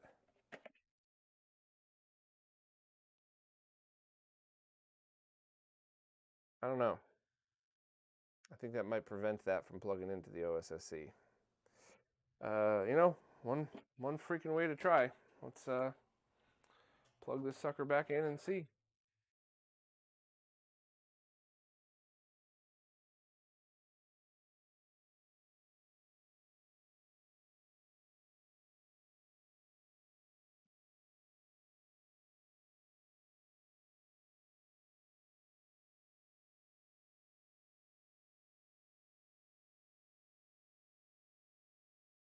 All right.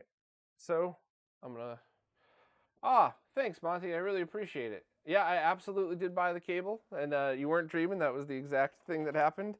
And it should arrive tomorrow. It might take a few weeks to get to it. I'm kind of backlogged here, but if you could see, we have,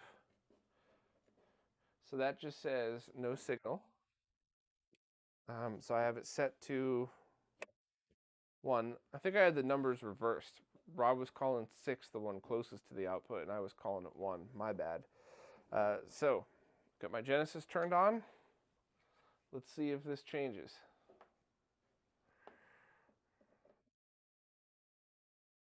Yeah. Well, hell, I mean, hold on a second.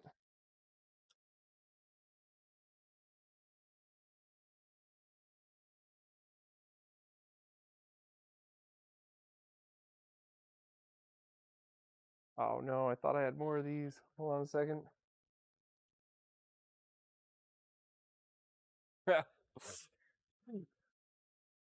Will this work? Or is it not big enough? There we go. Yeah. that, that's your OSSC adapter right there, everybody. Make sure that it stays in nice and solid. No chance of anything popping out. But yeah, this thing absolutely will work with the RetroRGB cable SCART switch. I absolutely love it.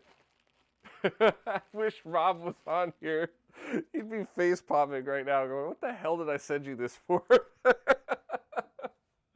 Oh shit, love it. Okay, this thing's a win, even with the OSSC, and you know, I'm gonna show the other ones too, just for the heck of it. Let's see how it fits. What else we got here? Got them all, so.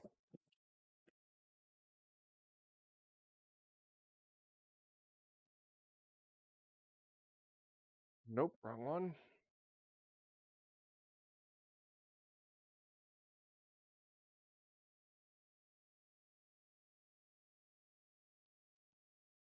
I was gonna be careful when I, what boxes I put in front of the camera on the stream. I don't want a crazy prototype to pop out of here. Well, that's going to be perfect because there's nothing else on the SCART side. And you might want to put, you know, something underneath if you have a SCART 2X, some rubber feet, but that absolutely will work fine because all the HDMI out and the power is over there. So where's my HDMI cable? So as long as you bought some 10-cent rubber feet, then yeah. I mean, even without it, you know, it's not going to break anything, but it's definitely better. Yeah, that works great. Get this out of the shot. I like that. I like that. GBS control. I don't know what version I have. I think Retro Ralph still has one of mine.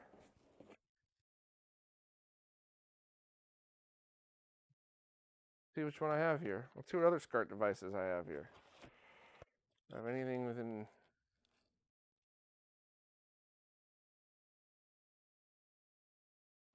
This is a comp to RGB, but RGB to comp is built the same, and that's the exact same thing. So if you were going into a consumer grade TV and you had all of your RGB cables and you wanted to use a Tink transcoder, same thing, buy rubber feet that's about as wide as your average thick hair tie, and that'll work.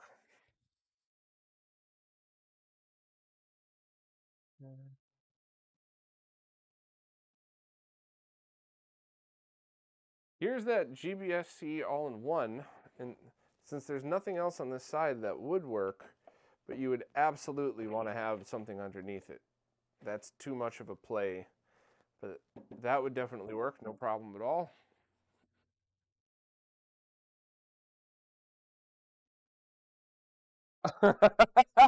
Oh, I have to. I absolutely have to. Oh, I hope Rob did this on purpose. So, the my everybody's favorite SCART adapter here will not work because the power is here. I hope Rob did that shit on purpose. Ban these pieces of crap. For video games. They're actually, I did that video about it. They're very useful for other stuff. They're just the worst for video games, but they're totally useful for other things. So That's pretty funny. I was hoping I would. I was hoping I would find something like that. Um,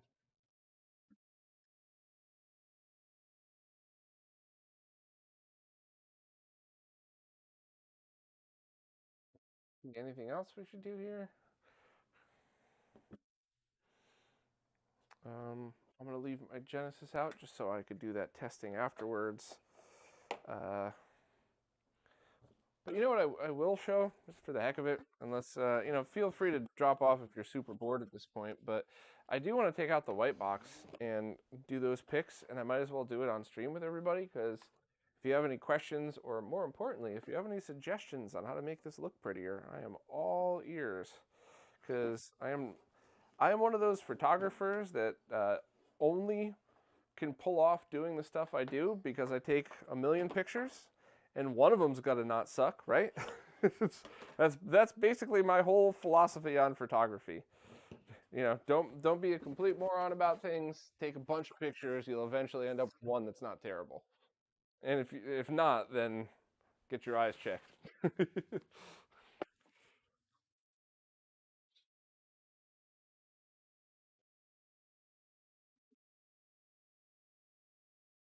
So this thing is an Amazon white box. I have this on the Amazon store, retrorgb.link/Amazon.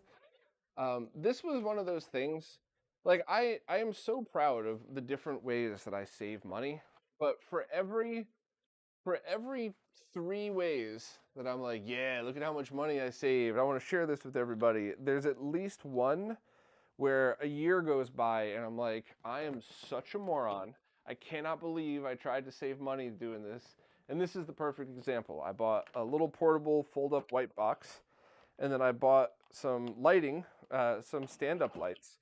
And every time I wanted to take white box pictures, I'd have to, and this is all in a tiny ass little New York apartment, I would have to set up my lights from scratch, plug them in. Then I would have to set up the white box, plug that in, and get everything lined up, get the lights completely adjusted. And now I'm going to move this over so you can see what I got here. Now all I do is unfold the thing that I just unfolded right here on stream, so you heard how quickly that all went. And, I actually think I might have to switch over to battery power here. Yeah, I do. Hold on one second, everybody. Sorry. I don't think the stream will die because I'm just swapping my camera out for a second. Better not.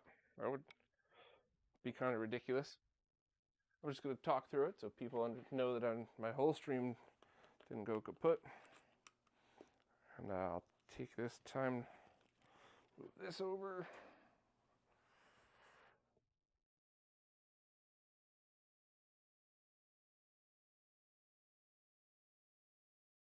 Yeah, this light box, absolute game changer for me.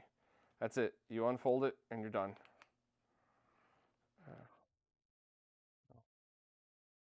Now I'm making everybody who's watching dizzy by putting these things on. Sorry.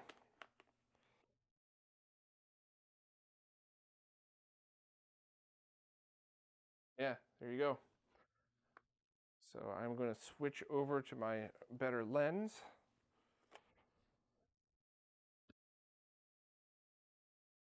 For years, I used to think if you took the lens off when the camera was on that you would break it. And then I saw a couple of professional photographers doing it. I'm like, what are you doing? You have like a $2,000 camera. And it's like, what are you talking about? It's fine. Just don't get dust in it, or use the correct cleaner if you do. Oh, okay. So, I have enough room for this. Yeah. So 100.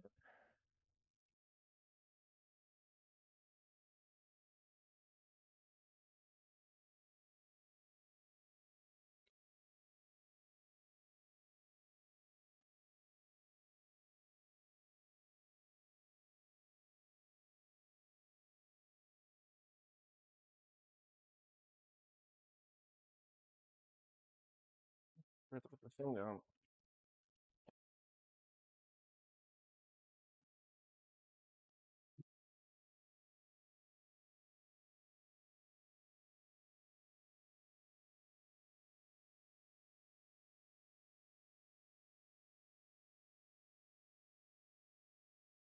It's like 4:30 and it's already dark here. That sucks.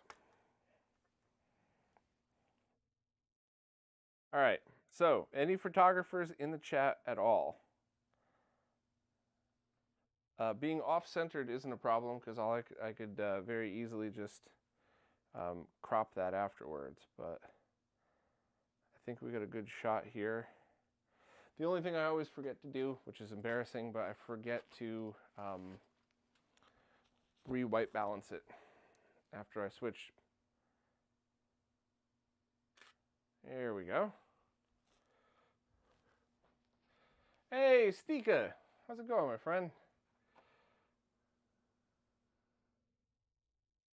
Raw Talent Art, switch is perfect. No problem so far. I'll double and triple check everything afterwards, but I absolutely think this thing's more than good enough. Link is obviously in the description. And how much is he charging for it? 60 bucks? Yeah, yeah. I don't know why. I thought it was $99. 60 bucks? This thing's awesome then. I liked it at 99. I love it at 60. Holy shit.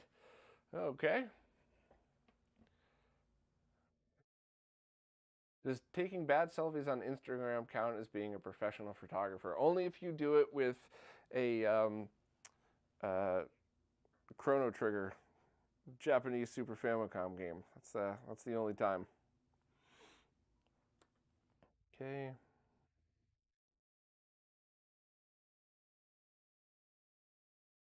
Signal back, right? Yep. Okay.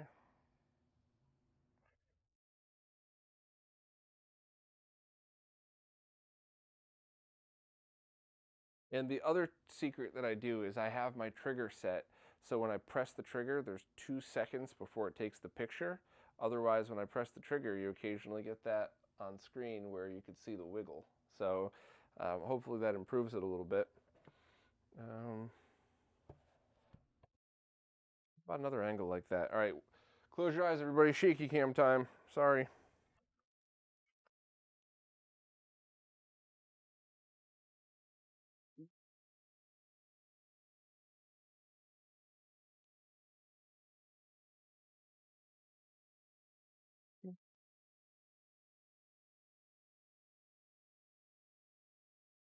I'm kind of torn because I like these depth of field shots where you could do something like, so the buttons and the numbers are in focus, and then you could focus down the line like that. I've wasted so many hours of my life trying to get those fancy shots so when I'm panning at the opening of a video, I could scroll it and have the focus follow the scroll. That's such a pain in the ass.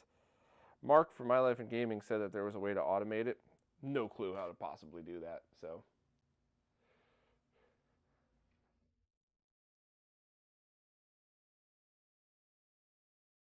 raw talent art, yes, it could be used with anything. I'm getting to those pictures in a second. Oh, Eric Fox, I want to get a set of stickers to label each button for a console. That's a good idea because you could have them, you could either print your own where you line it up this way and that way. Maybe somebody would be kind enough to do some kind of template so that way you could print your own. Like use some Avery label template or something. Ooh, I think I like that shot. Should I go higher or is that a decent one? As long as the RetroTink logo is nice and clear. Yeah, I think I need to go a little higher.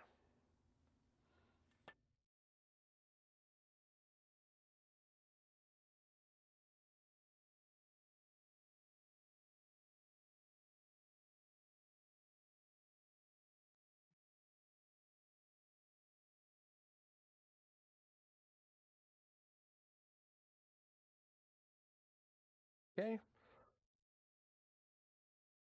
And raw talent, I believe it was you who just asked.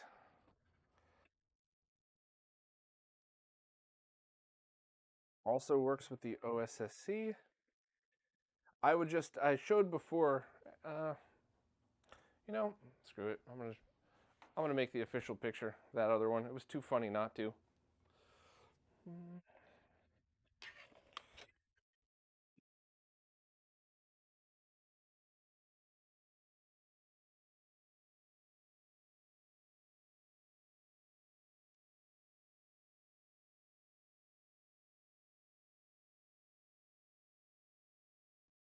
I still love it. I'm such a dork. I don't care. I love it.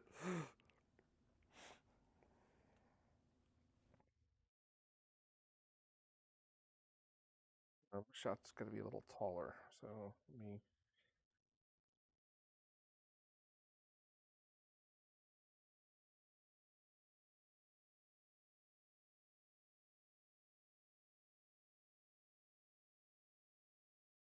Okay. Oh, I'm putting that in the post. I like it too much not to. I don't know if I can. I hope I still have time to get to the post today. I got to run out and do a bunch of stuff before some stores close. But yeah, that's I'll do this off stream. But I think that's one of the things that a lot of people don't realize either is, I've been on this stream for a couple hours just testing the stuff, and now I got to write the stupid post about it.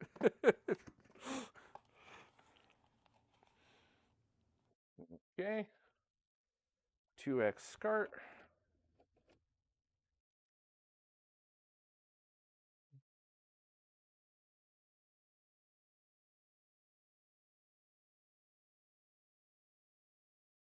Yeah, that's good. Perfect. Perfect.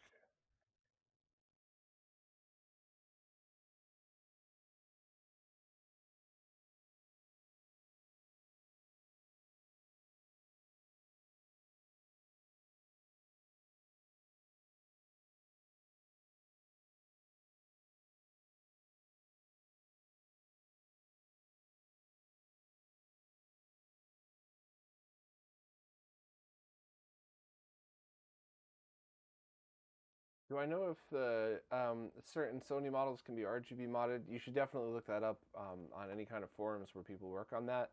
It's just not that's not a dig. That's something that's you're starting to dip into territory there that might be a little bit complicated. So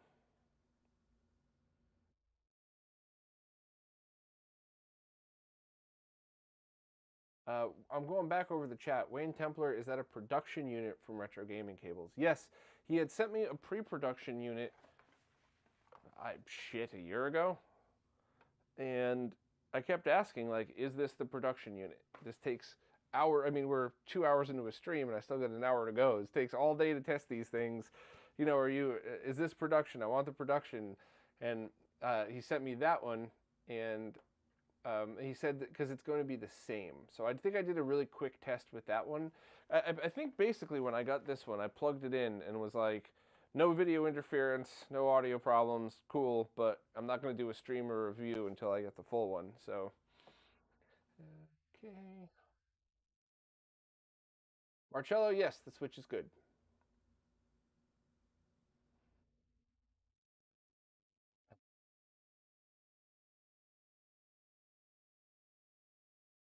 What about chaining 2? I don't know. I don't know. That would be kind of tough. Oh, hey, Artemio, how's it going? I chickened out on MD4A testing because I was using my Motu for this stream, so I'm gonna have to do that afterwards. But so far, so good. I mean, for somebody to daisy chain this together, you would basically have to. Yeah, I don't think so. I think if that were the case, you should wait for the different one. Um, I think that's it for the pictures. Anybody else have any questions at all before I start to clean up for good this time? Um, do I need another angle of the switch or something like that? I'll just kind of hang out for a second and wait for any responses, but I think we're pretty much done. I just got to slap together the post, double check and verify MD4AA. I cannot imagine it would be any problems based on my other testing on this stuff. Artemio, because I didn't have the ability to do MD4A yet, I was able to do the Castlevania test where the white screen comes up and you listen to the noise floor afterwards, and that was absolutely fine. So while that is not good enough, and I will use MD4A, my gut's telling me this thing is as good as you could imagine for a push button switch.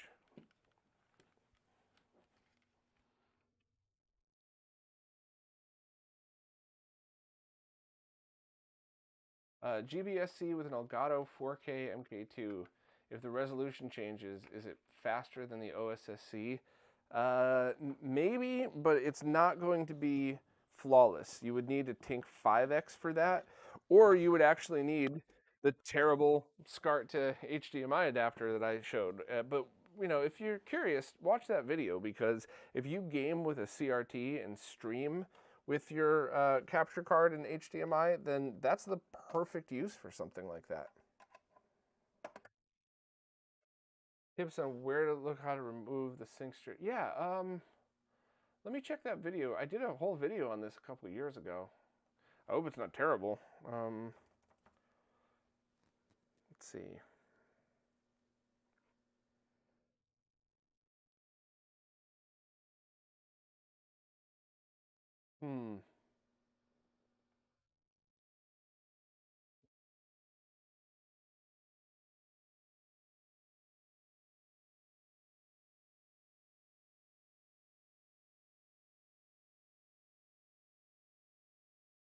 I remember shooting the video in my Brooklyn office.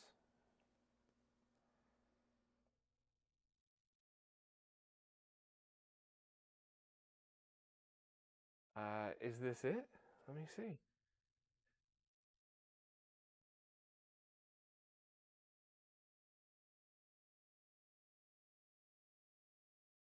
Back before timestamps, huh?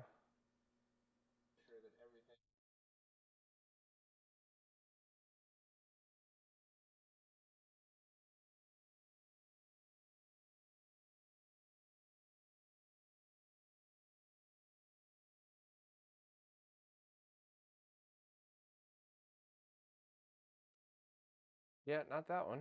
I know I did a video on this.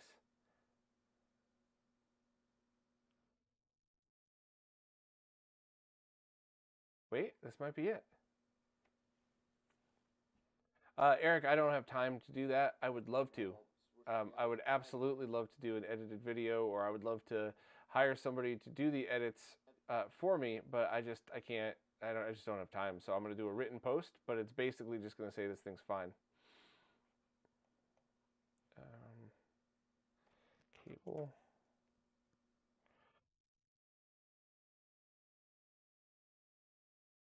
I gotta find the video's got to be in here. Oh wait, I found it. I found it. I think 99%.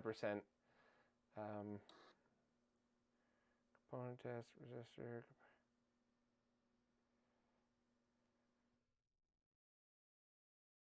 Yeah, this has got to be it. So I will drop this right in the chat for you. Took forever to find. Sorry. Hey, Felipe. Nessark has a Joytech AV control center. It's a great RGB SCART switch, but they never found any serious info on it. Is it a push button switch like this one, or is it powered? That's always kind of a big difference. Yeah, Monomir, absolutely. The channel search stinks on YouTube sometimes.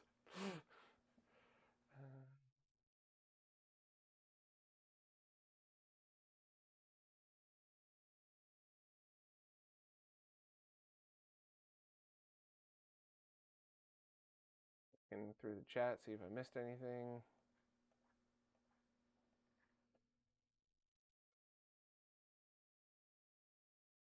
It's powered and has a remote to select the inputs. Well, it's probably okay then, because if you've been using it for this long and there aren't any you know, and your equipment's still running, but you just have to remember that SCART equipment that's not labeled for gaming, you know, that's designed for video signals, basic DVD players, VHS players, stuff like that. So while it's probably fine and while it's probably okay, that's one of those things where, you know, you might want to grab one of those $30 scopes if you're worried about it. You know, if you have expensive equipment that you're going into, a RetroTink 5X, you know, BVMs are pretty rock solid, but still, if you spent thousands on a BVM or something like that, you know, I would buy that $30 scope just to be absolutely sure. But you should be fine, because unless you're, you know, I think in a situation like that, there might be more of a chance of you blowing the switch out than the switch hurting your equipment. But I would always err on the side of caution for that. I'd rather tell you to buy a $30 scope, have you waste an hour just to find out it's fine, than tell you, yeah, you're probably fine, and then end up having you kill a console, a scaler, or something else. So, if I had a choice, I'd always rather go to the cautious side, especially now that that scope is 30 bucks. I mean, you can't get any cheaper than that for video signal analysis.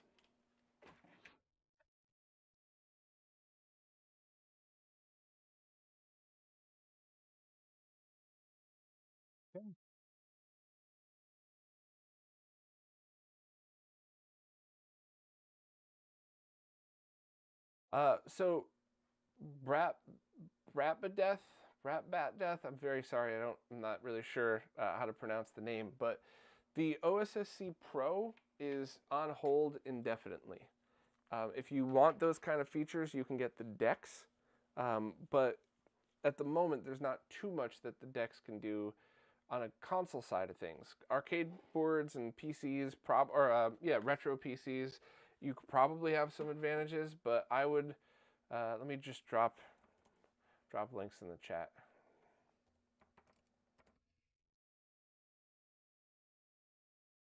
So there you go, and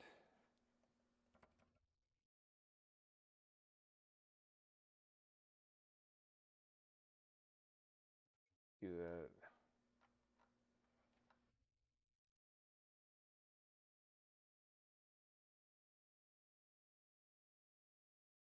And the only thing about the DeX, I just dropped that link because it has a demo on it. I got the lag test wrong in that stream. It's very low latency. I followed up. I think I followed up in that post, right?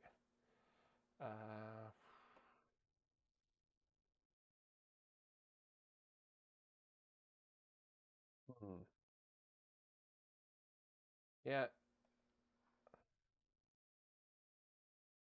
yeah. In the description of the video, I'll drop the video too. Yeah, here you go. There we go. So that should be everything that you need.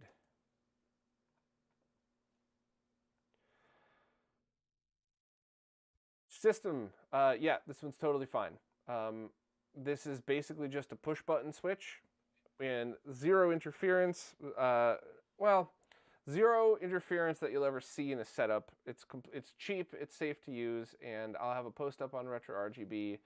I'm going to try to do it right now, but I don't know if I'm going to be able to. So, but yeah, it's basically a push button SCART switch that works great. So I think I'm going to call it.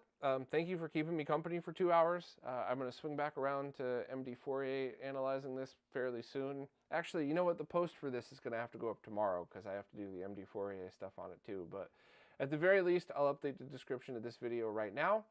And that's basically it. So thank you all so much for hanging out. It's always so much more fun to do these with you all here. So thank you. And look tomorrow morning for the post that basically just says, buy this thing. It's totally worth it.